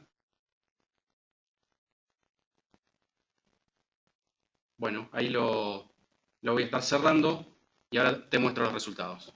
Sí, 55%, a veces 36%, 9% no. La verdad que tendría que ser el 100% sí. A veces uno cree que como es usando un ejemplo, una cipermetrina al 25, como es una cipermetrina al 25 y la usó siempre, la etiqueta no va a tener cambios. Pero le doy una mala noticia. A veces sí tienen cambios, incluso porque algunos de los solventes que forman parte de la composición no son siempre los mismos cuando se hacen los estudios, entonces puede tener algunas diferencias, un solvente orgánico, un solvente a base de agua, a pesar de tener concentración del 25%, que la toxicidad puede ser diferente. Y ahora vemos acá una etiqueta tipo. Augusto, ¿y eso se ve reflejado siempre que hay algún cambio? ¿Vos que estás en ese No, tema hay que leer la etiqueta. No, pero yo digo, si hay algún cambio en el principio o alguna modificación, ¿se exige que sea modificada la etiqueta o siguen pegando la etiqueta que tenían antes? Por ley, cualquier modificación dentro de la formulación es un producto nuevo. O sea que habría que hacer los estudios de nuevo para volver a presentarlos. A veces se considera que si es dentro de la misma familia y tiene la misma toxicidad esa sustancia con la cual cambia la formulación, no es necesario, pero la ley es clara que se tiene que hacer la diferencia. Esta que tienen enfrente es una etiqueta tipo, abajo está la banda de color que vamos a ver un cachito más adelante, que está con la letra D. La letra A sería el cuerpo izquierdo, para como lo estamos mirando. Está todo lo que es riesgo ambiental y riesgo a las personas y todo lo que sean los equipos de protección personal. El cuerpo central o B está todo la identificación, el tipo de formulación, la composición, la fecha de vencimiento, que es muy importante, y el grado de inflamabilidad. Y en el grupo C tenemos dos puntos importantes, dos temas grandes que son momento y dosis, y después más abajo tenemos qué periodo de carencia, el límite máximo de residuos, etc. A ver. Opa. Sí, ahí está. Ahí está. Así es como quedarían los colores de la banda. Vamos del rojo al verde, que está más abajo. Si ustedes se pueden fijar en el último, el verde, dice productos que normalmente no ofrecen peligro, no dice productos inocuos. Porque si todas las sustancias tienen toxicidad, como vimos, inclusive el agua, no hay ningún producto que sea inocuo. Y está basado en esos estudios que yo les dije, donde yo les doy a la rata, en la oral, de alimento esa sustancia, o lo aplico con un apósito para dermal en conejo, donde yo lo pelo y le aplico el apósito como si fuera una gasita con el producto y veo qué pasa con los conejos. Entonces, según la resolución 302 del 2012, que cambió la vieja resolución 2009, hay una recategorización y ya no separa los productos en líquidos y sólidos, tanto en la oral como en la dermal, sino que unifica todo. Para mí es peor que el anterior, porque muchos productos de banda roja, con esa unificación, pasaron a banda amarilla, y lo que mucha gente quería, que el glifosato pasara de banda verde a banda azul, no pasó porque tiene más de 5.000. O sea que algunos productos se beneficiaron y otros productos no, pero la toxicidad de los productos no cambia, es simplemente cambia el rango de clasificación. Y vamos a ver para qué nos sirve como cálculo esos. Por ejemplo, 5 miligramos para un hombre de 70 kilos, o sea, 5 miligramos por kilo de peso vivo, que es la unidad que se usa en las ratas. Pues un hombre de 70 kilos, para que le produzca algún problema, tendría que consumir 350 miligramos. Ahora, si ustedes me preguntan por qué un hombre de 70 kilos, y son los valores internacionales. Para mí, una persona con un peso, digamos, normal, no puede bajar de 3 cifras. Pero bueno, es algo que no llego a entender. En el caso de un producto de banda verde, digamos así, de 5.600 miligramos por kilo de peso vivo, lo multiplicamos por los 70 kilos de una persona, tiene que consumir 392.000 miligramos. Y en el caso de un chico de 18 kilos, tendría que consumir 90 miligramos de la sustancia. Pero vamos al valor 392.000 miligramos. ¿Qué significa? Son 392 gramos, 392 mililitros. O sea que se tendría que comer una pan de manteca y medio y tomar casi 2 gaseosas de la botellita de vidrio para que le produzca algún problema. Ahí lo tenemos a Homero con la boca abierta. ¿Ustedes se imaginan las gotitas de una aspersión con glifosato para que Homero se pueda tragar de esas gotitas de la deriva? 392 mililitros. Tendría que tener la boca debajo del pico y tomarse toda la lluvia de la pulverizadora para causarle algún daño. Igualmente, lo que está saliendo del pico está diluido. Está diluido, por supuesto.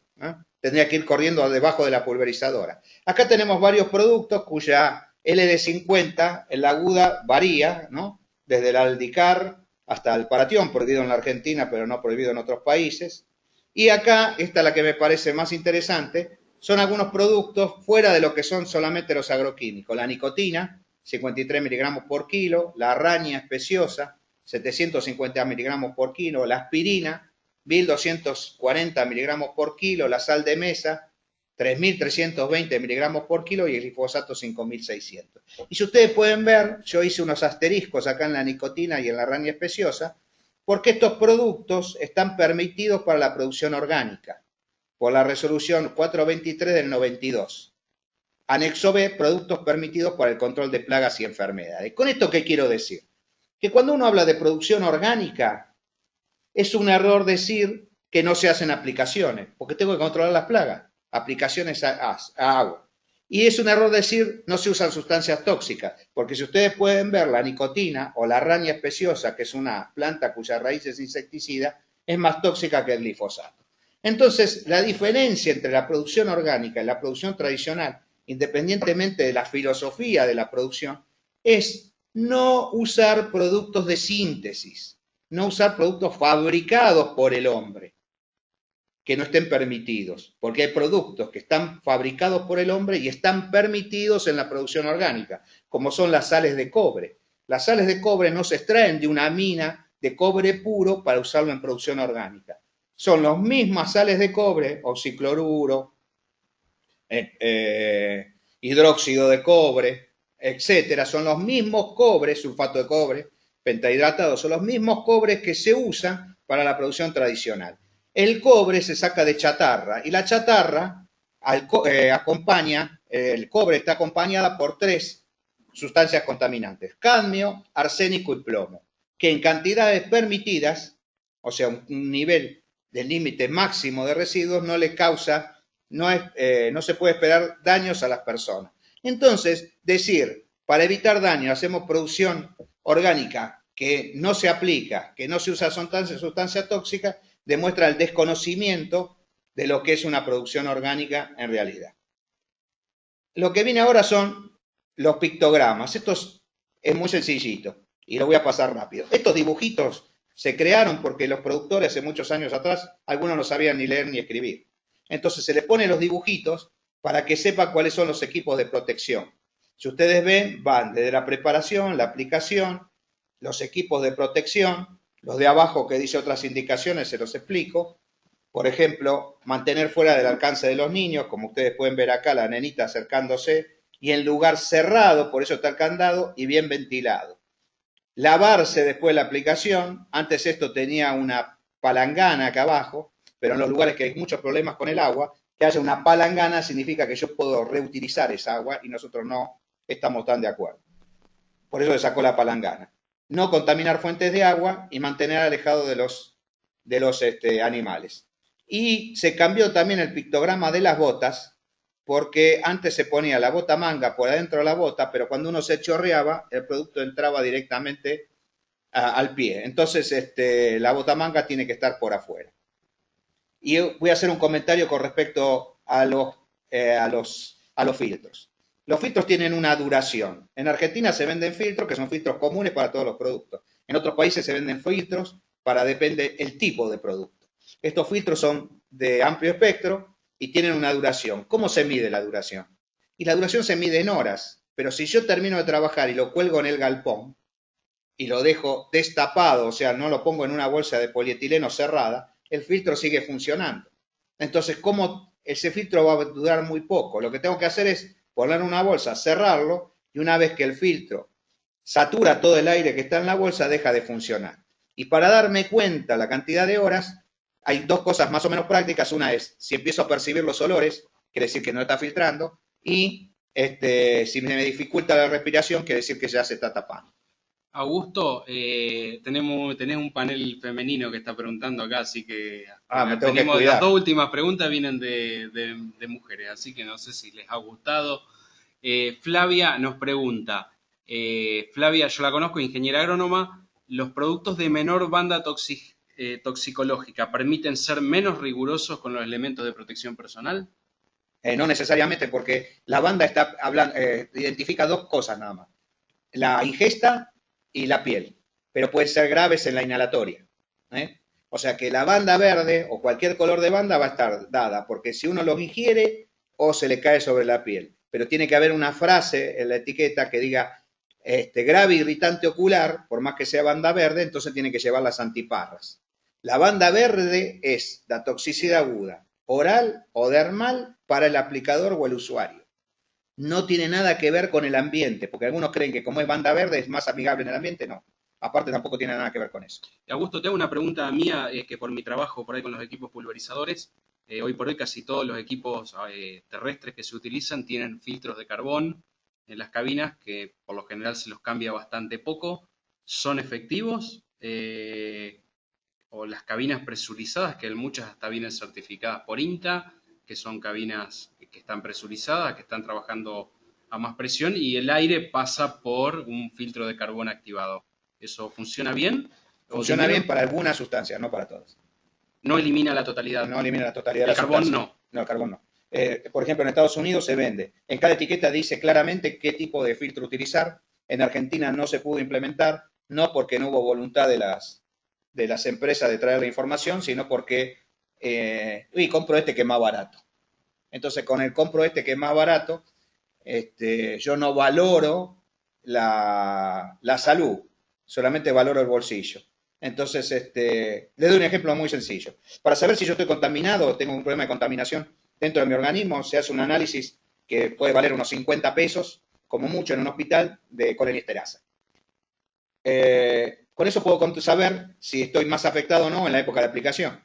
Ahora, si yo no hago ningún control y tengo después un problema más grave, puedo estar pagando desde 2.500 hasta $5.000 por día en una internación de terapia intensiva. Entonces, por ahí, por ahorrar los 50 pesos, sigo aplicando, sigo no poniéndome el equipo porque me sale más barato y después me como el campo entero por estar internado con una intoxicación. Realmente es una situación que es poco entendible, ¿no? Riesgo-beneficio. Espero haber contestado.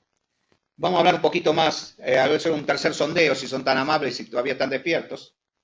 Bueno, creo que sí, porque están preguntando. Ustedes están preguntando. Creo que este es el último. Yo no sé si hicimos el sondeo de si utiliza elementos de protección durante la aplicación. Sí, se lo hicimos. Sí, ok. Acá les voy a mostrar otro nuevo sondeo que está referido a algún tema que está que vamos a ver más adelante, que es el triple lavado. Exacto. Y bueno, los dejo ahí para que voten, los que son aplicadores. Esta pregunta por ahí es más específica a la gente que trabaja en el campo. Y Augusto me mira los resultados. Cómo van creciendo las banditas de colores, de distintos colores, depende de la votación. Bueno, dejamos un segundito más que voten todos, porque bueno, por ahí demora un poquitito en llegar el porcentaje. Y ahora les voy a mostrar los resultados.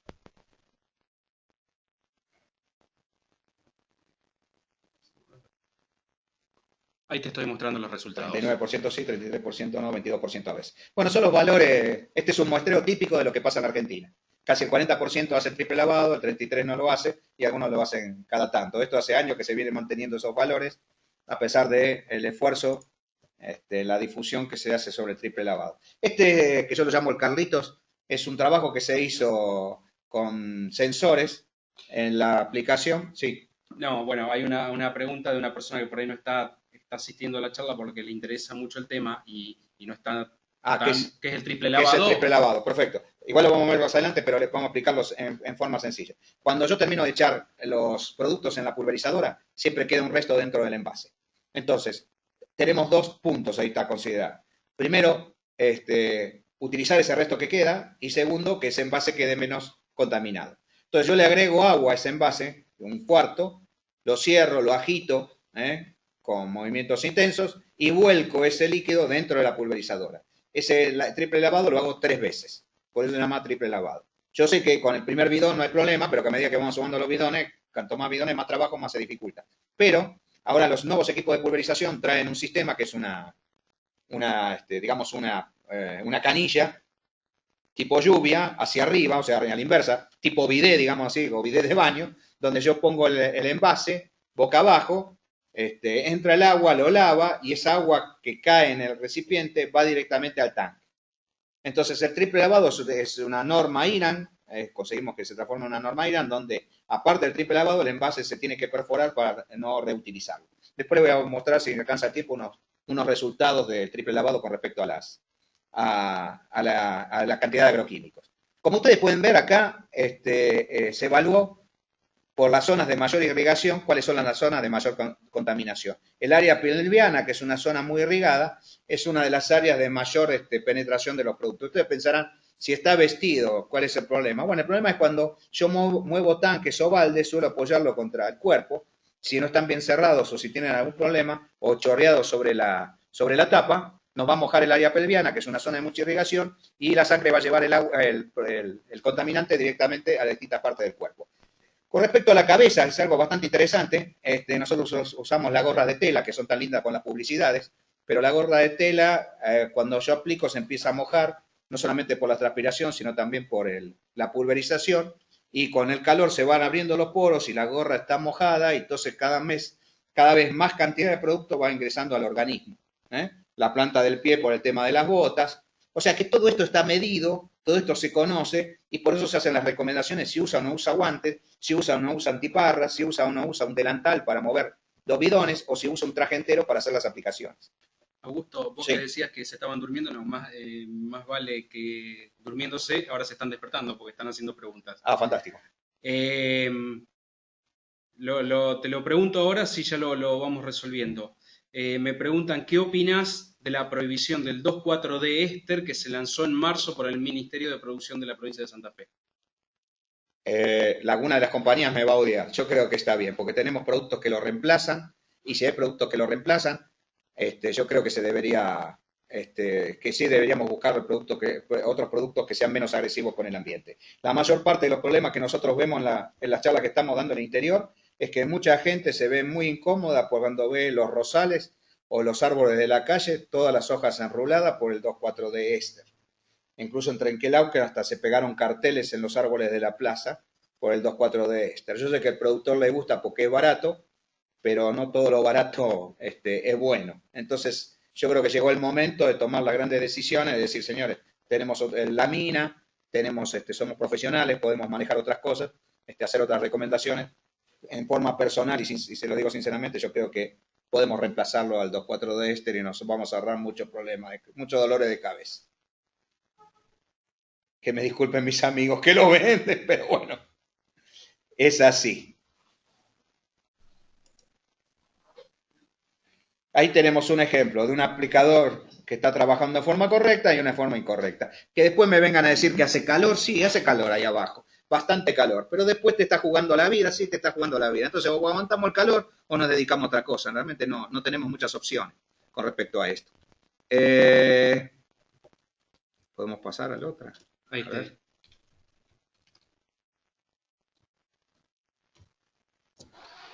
Sí, ahora sí. Ahora sí. Quiero hablar un poco del riesgo, es la peligrosidad por la exposición. Ay, cariño, me pasás el secador y este hombre se está por sacar de encima a la mujer pasándole una pistola. Total, ella no se da cuenta que cuando apriete el gastillo se le acaban los problemas al marido. Entonces, si hablamos de sustancias químicas, decimos riesgo, es la toxicidad de la sustancia por la exposición. Algo fuimos viendo. ¿Y qué es exponer? Exponer a una persona o una cosa a forma que reciba la acción de un agente. El mejor ejemplo son las radiografías. Ustedes se van a sacar una radiografía y no los hace salir el radiólogo. Y el que se protege es el radiólogo, porque él trabaja de eso. Entonces él se tiene que proteger porque él está expuesto todos los días con mayor frecuencia que uno que se va a hacer una radiografía para sacarse unas muelas o una radiografía de pecho. Por eso es la recomendación de el riesgo es proporcional a la toxicidad de la sustancia. ¿Pasamos a la otra? Sí, ahí pasamos. Acá hay un ejemplo. Te hago sí, señor. Una preguntita más. Me preguntan, ¿qué es lo legalmente correcto de hacer para descartar los envases una vez hecho el triple lavado? Bueno, esa es una muy buena pregunta, porque tenemos deficiencia de legislación y desde el año pasado un grupo de diputados de la Comisión de Agricultura, conjuntamente con las cámaras de productos químicos y asociación de productores, están empujando una ley para el manejo de envases. El tema de los envases, primero se regía por la ley de residuos peligrosos, donde los envases vacíos se consideran residuos peligrosos, que eran más peligrosos cuando están llenos que cuando están vacíos, pero la ley era esa. Entonces, por ejemplo, como son leyes de presupuesto mínimo, quiere decir que las provincias toman de base, pero pueden legislar más arriba, o pedir más cosas. Era imposible trasladar algunos de los bidones de una provincia a otra para su destrucción. Entonces hay muchas provincias de la Argentina, si ustedes entran en la página de la Cámara de Agroquímico CASAFE, van a ver que hay centros de acopio. No hay, en algunas provincias hay ley, hay una legislación que se tiene que lavar y perforar, pero también tienen acompañado de otras opciones que son los recolectores, que tienen que garantizar que esos plásticos que se van a reciclar no se usen para mamadera, chupete, juguetes para chicos, tenedores y cuchillos de plástico, sino son plásticos que se usan para baldes de albañil, fratachos, caños de corrugado. Incluso se está trabajando mucho en esos plásticos para hacer durmientes para las vías del ferrocarril, porque ya no tenemos los quebrachos para hacer los durmientes de madera y tiene la misma consistencia y la misma durabilidad, ¿no? Augusto, más preguntas. Sí. Sebastián Coriale nos pregunta, ¿cómo cree usted que impacta la prohibición de productos banda roja, principalmente en función de la aparición de malezas resistentes y la imposibilidad de usar esos productos? Lo que pasa es que ahora no se me ocurre ninguno de banda roja herbicida, porque la mayor parte de los herbicidas son banda amarilla. Los banda roja que tenemos, en la mayoría son insecticidas. Así que no tengo un ejemplo claro. Prohibir los bandas rojas en algunos lugares están haciendo prohibiciones de productos como raticidas, productos fumigantes como para los granos almacenados, e incluso Senasa. ¿Hoy por hoy no quedan herbicidas banda roja?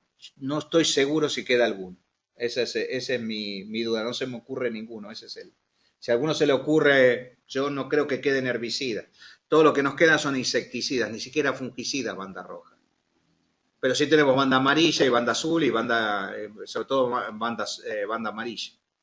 Generalmente las prohibiciones no se hacen bajo cuestiones técnicas, sino por las presiones del público en general, y muchas de ellas basadas en el desconocimiento. Y a veces no queda otro remedio, esa sería una de las cosas. Y a veces no queda otro remedio porque hay zonas donde hay mucha dejadez, y en el sentido de que no les importa aplicar al lado de un colegio cuando están los chicos en clase ni nada. Entonces eso nos va llevando también a que por errores nuestros cada vez nos compliquen más el trabajo. No puedo ayudarnos mucho con lo de banda roja porque tengo mis dudas si queda algún herbicida. Este es un ejemplo con respecto a la exposición a glifosato que lo dio la doctora Cecilia Travela de Toxicología, Asesoramiento y Servicio, lo hizo en el Congreso de la Nación en una audiencia pública en octubre del 2010. ¿No? Lo interesante de esto es cómo puede un producto llegar a la gente. Laboral, para el que trabaja en eso, y poblacional por la deriva, porque ingresó al área tratada o porque le llegan el alimento o en el agua contaminada. Y si ustedes se fijan en el lado izquierdo abajo, cuando dice exposición laboral, se estima que la exposición laboral, en este caso de glifosato, es 0,0085 miligramos por kilo de peso vivo por día, a una persona que está trabajando en una planta de formulación. 8 horas por día durante 5 días por semana. Ahí es el cálculo. Entonces tenemos, ¿qué pasa con esa exposición? El producto se absorbe muy poco por piel, solamente el 2%, se excreta muy rápido en la orina, y si uno lo ingiere, se absorbe entre un 15 y un 36% del total que se ingirió, lo demás se va por las heces o la materia fecal y no se acumula en el organismo. Estos son datos de los estudios. Entonces, si nosotros tomamos esos datos y tomamos la exposición y decimos que si un hombre que está parcialmente vestido expone 0,25 metros cuadrados y tomamos la piel y la estiramos sobre el piso, digamos así, ocupamos 0,25 metros cuadrados, si consideramos el 2% de penetración que tiene el glifosato, estaría ingresando al organismo 0,08 miligramos por kilo. La Agencia Ambiental de Estados Unidos considera 2 miligramos por kilo por día como seguro, o sea que la cantidad que ingresaría en una aplicación, si está semi-protegido, sería muy baja. Por eso nosotros no entendemos el tema de la IARC con respecto a la clasificación de cancerígeno del glifosato, y la IARC ya se le cumplieron los 40 días, o se le están cumpliendo los 40 días, para hacer públicos en qué estudio se basó, porque eso es lo que se le exige. Ahora hizo el comentario diciendo que se basó en estudios, pero todavía no dio a conocer qué estudios son para poder tomar en cuenta. Si yo puedo hacer un estudio en mi casa que la yerba mate hace crecer más los cactus, y yo lo hago con una metodología, lo puedo demostrar y va a ser un estudio presentado, pero si es un estudio, pero tal vez muy alejado de la realidad porque yo no riego con yerba mate, ¿no? Podría regar hecha la infusión, no con la yerba seca, ¿no?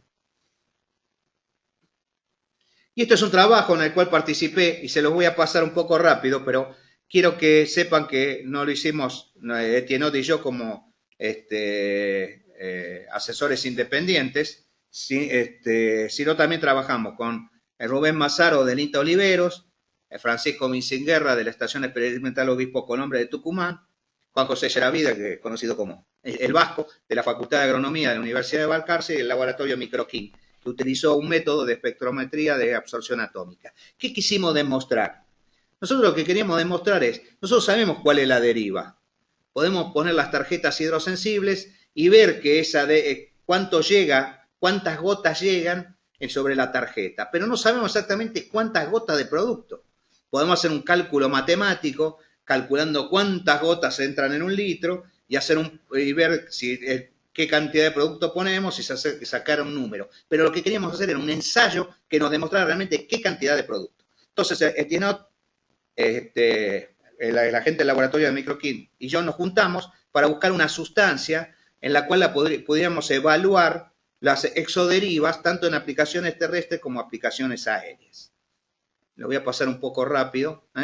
Pusimos unas pautas dentro de las buenas prácticas agrícolas, que la humedad debe ser por arriba del 60%, la temperatura no superior a los 25 grados, vientos no superiores a 15 kilómetros por hora y el tipo de gotas. Ustedes me dirán, no, bueno, pero en mi zona no se dan esas condiciones. Perfecto, no se dan. Tampoco estamos usando todas las herramientas. Era solamente la sustancia, que es sulfato pentahidratado de cobre, y agua. No hablamos de coadyuvantes, no hablamos de picos especiales, no hablamos de nada para evitar la deriva, solamente agua. Entonces, pusimos unas placas de Petri con un secante a distintas distancias una debajo de la pulverización y a distintas, cada 20 metros alejándonos de la pulverización hasta llegar a los 200 metros, o al metro 50, donde pusimos un palo de 2 metros de altura y pusimos una caja de Petri en altura para tratar de tomar, si la deriva se elevaba, que cayera sobre esa placa de Petri. Esas placas de Petri, después de la aplicación, se cerraron y se mandaron al laboratorio para que por absorción atómica determinara el cobre, que era el único que podíamos determinar con mayor precisión, porque es un metal y se iba a identificar fácilmente, y todos sabemos que el sulfato de cobre es un fungicida. Uno de los tantos gráficos de la aplicación, ustedes lo tienen a la vista, es la que se hizo en el INTA Oliveros. El pico más alto es el área de aplicación, o sea, la panza de la pulverizadora, y cómo nos vamos alejando a los 2,25 metros, donde estaba el palo con la caja de Petri. Y la cantidad de cobre, ustedes pueden ver que debajo de la pulverizadora, acá, superamos los 60 miligramos de cobre, cobre metálico, de la aplicación. 100 miligramos de cobre, perfecto.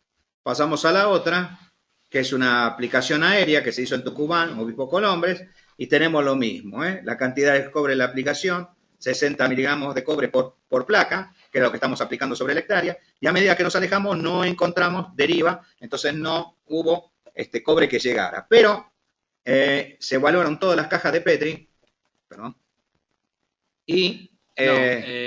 tengo otra pregunta. Sí, adelante. Vamos a aprovecharla. La verdad que llevamos bastante tiempo de charla, pero de toda la gente que está conectada, nadie se fue a dormir. Así que aprovechemos la pregunta. Emilio, ¿tiene información acerca de qué destino se le puede dar a los productos fitosanitarios vencidos? Pequeñas cantidades. No tenemos una legislación sobre los productos vencidos. En realidad hay empresas que a través de sus distribuidores zonales los reciben. Lo que estamos bregando es que usemos la vieja premisa, lo primero que ingresa, lo primero que sale. O sea, el primer producto que yo compro, los primeros productos que compré son los primeros que uso para que no se nos queden vencidos los productos. Ya está prohibido el enterramiento, o sea que no se pueden enterrar, y tenemos graves dificultades para destruirlos porque no en todos los lugares tenemos plantas de incineración. Según la ley de residuos peligrosos, habría que mandarla a una planta de incineración. Son 8 formularios, contratar un camión especializado en residuos peligrosos, pero supongamos que son 5 botellas de litro, nos va a salir más caro todo lo que es el transporte para poder incinerarlo y tiempo que las 5 botellas. Entonces, sinceramente, sacando la buena voluntad de las empresas a través de los distribuidores de recibirlo, no tenemos forma de destruirlo. Depende del tipo de producto, a veces se puede reutilizar dentro de la pulverizadora y depende del tiempo que pasó, pero no como producto en sí, sino como un agregado dentro del caldo. O sea, no tomo en cuenta el activo que tiene, pero el problema es que a veces esas sustancias, si están muy vencidas, se desdoblaron y capaz que lo que traigo es un precipitado o incompatibilidad y no estoy usando y termino tirando la aplicación. Así que lamentablemente no tenemos ninguna legislación para los stocks obsoletos. Muy bien. Bueno, vamos a pasar a la otra que están los resultados. Ahora sí. Entonces, los otros, la aplicación de aire de Balcarce, que no son los gráficos que les mostré, a los 40 metros se detectó 1,21 miligramos de cobre por placa. Y donde se pasó el equipo había 64 microgramos de cobre por placa. Si nosotros decimos que asperjamos, si lo vemos abajo, 300 gramos de sulfato de cobre, y esos 300 gramos tienen 25,43% de cobre, vale decir que estoy aplicando 76,29 gramos de cobre. Después ahora vamos a ver otra que está un poquito más, está el ejemplo, ahí está. Si la placa recibió, de que estaba a los 40 metros, 1,21 microgramos de cobre, si 76,29 gramos de cobre son 76.290.000 microgramos, sería el 100%, yo estoy aplicando lo que llegó a los 40 metros, es 0, si mal no me falla la vista, 7015%. O sea que es prácticamente nada. Si nosotros consideramos que un miligramo son un miligramo son 1000 microgramos, 1,21 microgramos equivale a 0,00121 miligramos. Si la LD50 de sulfato de cobre son 300 miligramos por kilo de peso vivo, y yo tengo a los 40 metros 0,0121, mira la diferencia con 300, que está acá, la diferencia es 299,9 veces menor. Entonces, si yo de lo que estoy aplicando a los 40 metros llega 200, casi 300 veces menos de la dosis, a los 100 metros donde está el vecino, a los 500 metros donde está el vecino, no llega nada. Entonces es lo mismo poner una distancia de 100 metros desde el ancho de la pulverización que poner una distancia de 500, de 1500 o de 2000. La diferencia está que estoy haciendo algo que no técnicamente comprobable, cada vez poniendo más metros cuando no tiene ningún sentido. Sí. Augusto, te conseguí una changa. ¿Una changa? Sí. Leonel Rocco nos dice, tendría que venir a Villa Ramallo a dar una charla de este tipo, ya que presentaron una ordenanza municipal para que no se permita la aplicación inferior a los 300 metros. Y va a ser todo un tema para la campaña que se avecina. No es el único lugar del país. El Saladillo, en Luján se prohibieron todo tipo de aplicaciones y quedó la Facultad de Agronomía y la Escuela Agrotécnica dentro de la zona. Saladillo se excedió en tantos metros que se metió en el partido de al lado. Entonces están teniendo problemas entre los dos municipios. Uno de al lado, los dos municipios. Trenquelauquen extendió también los metrajes y no salieron a ver qué es lo que quedaba adentro de esos metros que se excedieron. Y le coartaron el trabajo de 2 tambos que hacían añares que estaban trabajando ahí sin ningún inconveniente. O sea, legislar sobre el papel es muy fácil, pero cuando buscamos los fundamentos técnicos cada vez, sinceramente, difieren más de las decisiones que toman, a eso me refiero. Augusto, en general, las cámaras legislativas y todo eso, a ustedes que hacen todo este tipo de trabajo, ¿los consultan habitualmente al momento de desarrollar una ordenanza, por ejemplo? No. Bueno. No. En realidad hubo casos muy particulares. Cuando alguna persona de la sociedad rural o del CRA o de alguna otra asociación de una localidad se ve motivada y motiva a todos los integrantes, a su vez van a visitar a los legisladores de cada localidad, se han conseguido logros. Yo los invito a buscar la resolución de América, partido de Rivadavia, que es una resolución ejemplo sobre las distancias y cómo, porque no solamente hay que considerar las distancias de la aplicación. Si yo voy a exigir distancias, yo tengo que facilitar a la gente que vive en esa zona que se pueda trasladar. Hay que cambiar el catastro, pasar esa zona que es rural, pasarlo a zona urbana. Esa zona urbana implica otros impuestos. Entonces hay que decirle a la gente que se va a quedar ahí, o la gente que compra esos lugares o piensa comprar esos lugares para los country, que dejan de ser zonas rurales, que van a pasar a ser zona urbana. Entonces la hectárea le va a salir lo mismo que una hectárea en una ciudad. Entonces, si todo eso no está implementado, si no está implementado, de decirle al del taller mecánico que atiende la pulverizadora que está en el medio del pueblo, al silo que quedó en el medio del pueblo al lado de la estación, dónde se va a trasladar y qué tiempo le doy, poner la distancia está acompañada de un trabajo general que muy poca gente lo toma en serio. La de América es el municipio de América fue un ejemplo, con todos los concejales, el intendente y todos los concejales. Trenquelauquen está trabajando en eso. En Pergamino hubo varios problemas y están tratando de modificarlos. O sea, hay gente que se está moviendo, hay gente que no sirve ir a dar una charla y volvernos, digo, por los que vamos a dar la charla, si la gente que está en Ramallo, por ejemplo, perdona que te use de ejemplo, si la gente que está ahí no está continuamente encima de los legisladores para que realmente trabajen. Mucha gente le llamó la atención, muchos legisladores les llamó la atención la cantidad de información que existe, que nunca les llegó o que nunca prestaron atención y los errores que cometieron.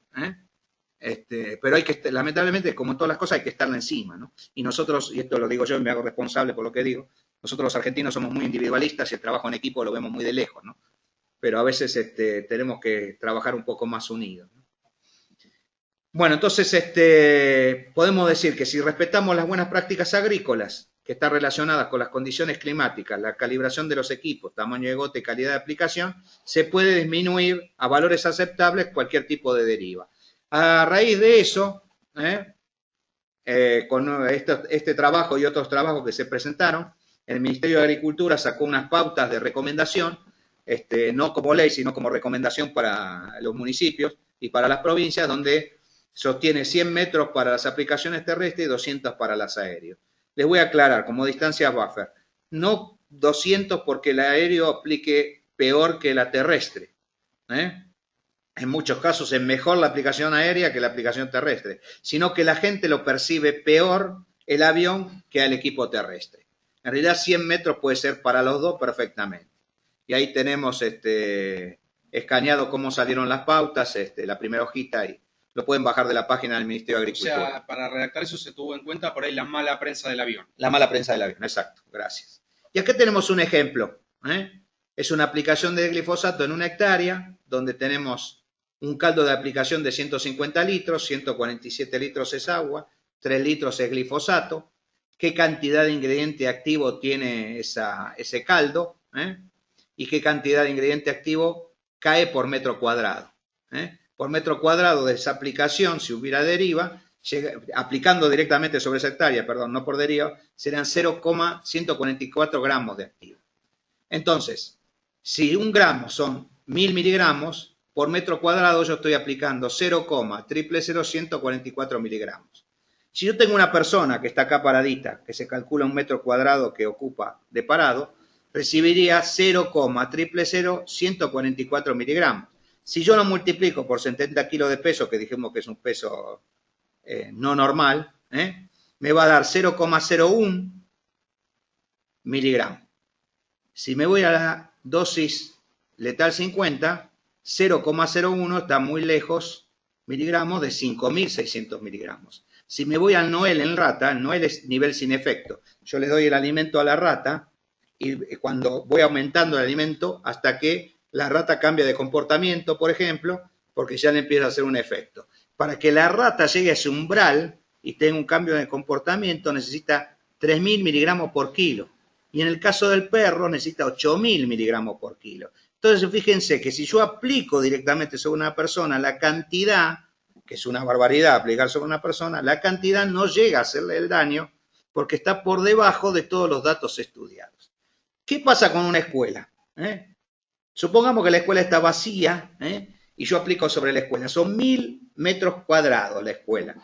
Y entonces aplico 0,1, 0,144 miligramos. Está por debajo de la dosis letal 50 y está por debajo del nivel sin efecto. Y piense lo que yo lo estoy aplicando sobre 1000 metros cuadrados, no sobre una persona ni dándoselo a comer. Entonces, esto no quiere decir que puedan aplicar sobre la escuela, pero sí quiere decir que no tomemos las cosas con tanta solemnidad ni con tanta gravedad sin hacer los cálculos correspondientes, porque este material está y todo el mundo lo puede hacer, simplemente tiene que conocer lo básico y son cálculos matemáticos. No tiene ningún misterio. Y vamos terminando. Recuerde, todas las sustancias químicas naturales o de síntesis son tóxicas y todas pueden causar daño. Ustedes tienen acá en el dibujito un montón de distintas sustancias, desde medicamentos, hongos, no hablemos de los alucinógenos, la industria, las aplicaciones, etcétera, etcétera, etcétera. ¿Cómo podemos solucionarlos? Con las BPA, las buenas prácticas agrícolas. ¿Qué son? Como dice la FAO. hacer las cosas bien y dar garantía de ello. Yo tengo que demostrar que le hago las cosas bien, ¿eh? Tanto para la inocuidad alimentaria, para el medio ambiente, como la seguridad de las personas. Esto lo pueden encontrar en la página de la FAO. Y les recomiendo, si lo quieren bajar al Ministerio de Salud, una guía de uso responsable de agroquímicos, que se hizo una adaptación de la guía de FAO a los usos y costumbres de la producción en Argentina, que ahí tienen ustedes la dirección, el link, pero si ponen GURA 2010 o 2012, GURA Ministerio de Salud, el PDF lo pueden bajar con mucha facilidad. Perdone si voy muy rápido, van a tener que agarrarse como el Cristo a la cruz, pero ya estamos terminando. Te hago otra pregunta que nos está preguntando Gustavo. Dice, para neutralizar sobrantes dentro del tanque de la pulverizadora y posterior limpieza, ¿qué producto utilizar y método de limpieza? Estamos hablando del tanque del equipo. Está bien. La pregunta es, ¿qué productos quedan dentro de la pulverizadora? Ahora, suponiendo que... No, él está preguntando para neutralizar sobrantes dentro del tanque de la pulverizadora. Ese sobrante, ¿qué producto contiene? Porque cada producto... ¿Y cómo lo neutralizo? Claro, el tema es, yo tengo que saber qué producto contiene, pero vamos a tomarlo así. El 97% de los productos son ácidos. O sea que nos queda un 3% de productos básicos. Yo lo puedo neutralizar con algo básico pensando que son ácidos. Esa es una de las formas de neutralizarlo. Lo mismo puedo hacer para lavar los equipos. Buscar una... Y ahora se está vendiendo algunos productos para neutralizar y lavar las pulverizadoras. Pero no tengo una receta. ¿Alguna opinión de los productos que se utilizan para limpieza de los equipos? No, yo no sé ninguno. Okay. No puedo, no me animo a decir. Bueno, vamos a terminar con los envases vacíos. Ahí tenemos una acumulación. ¿Podemos pasar? Un clic. Siempre me equivoco del clic. No, ahí ya te pasaste de largo. Ah, perdón. Bueno, volver para atrás. Ahí está. Sí. Vamos a ver. Hoy, por acción de una de las dos cámaras que existen en la Argentina de agroquímicos, se está juntando algo de los envases que se tiran. Ahí se están juntando 11.700 toneladas por año. Pero para que no le llame la atención este número es solamente el 17% de los plásticos que se tiran en el país. O sea, es el 17, lo que se tira en el campo es el 17, o lo que se usa en el campo, en plásticos es el 17% de todo el plástico que se tira en la Argentina. De ese 17% se está recolectando el 38%, o sea, no llegamos ni al 50%. Por eso va a salir la ley de envase y va a ser obligatorio la recolección de los envases, esperamos que con sanciones. Y viene el último sondeo. Sí. Me parece que ya estaba. ¿Ya estaba? Ya estaba. Lo de eso se lo vi. Perfecto. Sigamos entonces. Ahí tenemos el ejemplito de el triple lavado, ¿no? El agua en el bidón se agita 3 veces, se vuelca dentro del caldo de la pulverizadora. Ustedes ven que a pesar de estar trabajando con el resto que queda en el equipo, está con guantes, está con máscara, con antiparras, por las salpicaduras. Acá tenemos la norma IRA, la recomendación de perforarlo para evitar la reutilización. Algunos tienen un tambor con una bombita para el manejo del agua y lo lavan directamente en ese tanque para después mandarlo con la bomba dentro de la pulverizadora. Y este es el logo de triple lavado que aparece en algunos envases y en algunas etiquetas. Digo algunos porque es una propuesta de CASAFE y hay una empresa que no están asociadas y cámaras que tampoco. Esto lo voy a pasar de largo, pero les voy a mostrar después el resultado. Este es un trabajo que hizo el ISCAMEN, que sería el SENASA de Mendoza, donde tomó envases de productos de distintas bandas, insecticidas, herbicidas, lo que sea, sacó el producto y después le hizo el triple lavado. Y se ocupó de analizar... A ver qué pasa. No, yo estoy leyendo otra pregunta que están haciendo. Sí. La vamos a hacer brevemente porque nos vamos a exceder, si no, muchísimo en el tiempo. ¿Qué opinión tenés respecto de los lechos biológicos para neutralizar excedentes de caldos y para el lavado de equipos? Pregunta Rubén. La fosa, yo la llamo fosa biológica. Creo que es una solución. Hay que tener paciencia. Para los que no saben qué es la fosa o el lecho biológico, Fosa es como la fosa que se usa en las estaciones de servicio, en los talleres mecánicos, no tan honda, sino que hay que hacer un cálculo aproximado de la cantidad de agua que yo manejo entre los lavados de la pulverizadora y algo que me quede de caldo. Entonces hago una fosa en el suelo. Yo prefiero la fosa con la cubierta plástica en lugar de dejarla sin la cubierta. Vuelco el agua de lavado ahí, junto con lo que me quede de caldo que no pueda reutilizar. Y todo el pasto que yo corto del parque o de las inmediaciones de la casa también va a la fosa. Esa fosa está expuesta al sol para que no se llene de agua de la lluvia. Yo le pongo un poco separada para dejar que haya ventilación. Una chapa o otro plástico arriba, permitiendo el pasaje de la luz por arriba y el aire por los costados. Y el momento en que ese pasto ya no se identifica más, que queda una masa, que digamos que queda el humus o una masa uniforme como si fuera tierra, ya se cree que se degradó lo suficiente el producto, se degradó totalmente los productos que estaban, entonces se saca la parte sólida, se usa como abono en el parque, y si quedó agua, se echa nuevamente agua de lavado y se repite el proceso. La duración del proceso no les puedo dar porque depende de las condiciones climáticas, depende de la cantidad de agua, o sea, va a variar, pero es un buen resultado. Las primeras fosas o lechos biológicos se hicieron en Alemania y se hicieron bastantes pruebas en Mendoza con muy buenos resultados, y me parece que es una muy buena idea para llevarlo adelante. Ahora les voy a mostrar los resultados de ese trabajo del ISCAMEN que hizo Nenita en el 2005. Acá tenemos un producto como el metilasinfos, que la concentración inicial, o sea, con el envase lleno, eran 360.000 partes por millón de producto. Después que hice el triple lavado, removí más del 99%, que es 99,95%. Ay, perdón, vuelvo por atrás. Y me quedó un remanente de 0,04. Si la oral aguda es 10 y yo multiplico ese remanente por la oral, ese remanente que me queda, en partes por millón, que es, esto es en porcentaje, perdón, este es en la resta, que son 172, si yo multiplico por 70 kilos, la oral aguda son 700, miren, lo que me queda en el envase son 172. O sea que realmente yo lavé casi el 100% con el triple lavado de cada uno de los envases. No puedo decir que ese envase es seguro, lo que sí puedo decir es que está descontaminado, que es lo que nosotros estamos consiguiendo en algunas provincias a través de la Cámara de CASAFE, que se le saque en la denominación de residuo peligroso para poder trasladarlo y para poder que ese plástico sea reutilizado una vez perforado.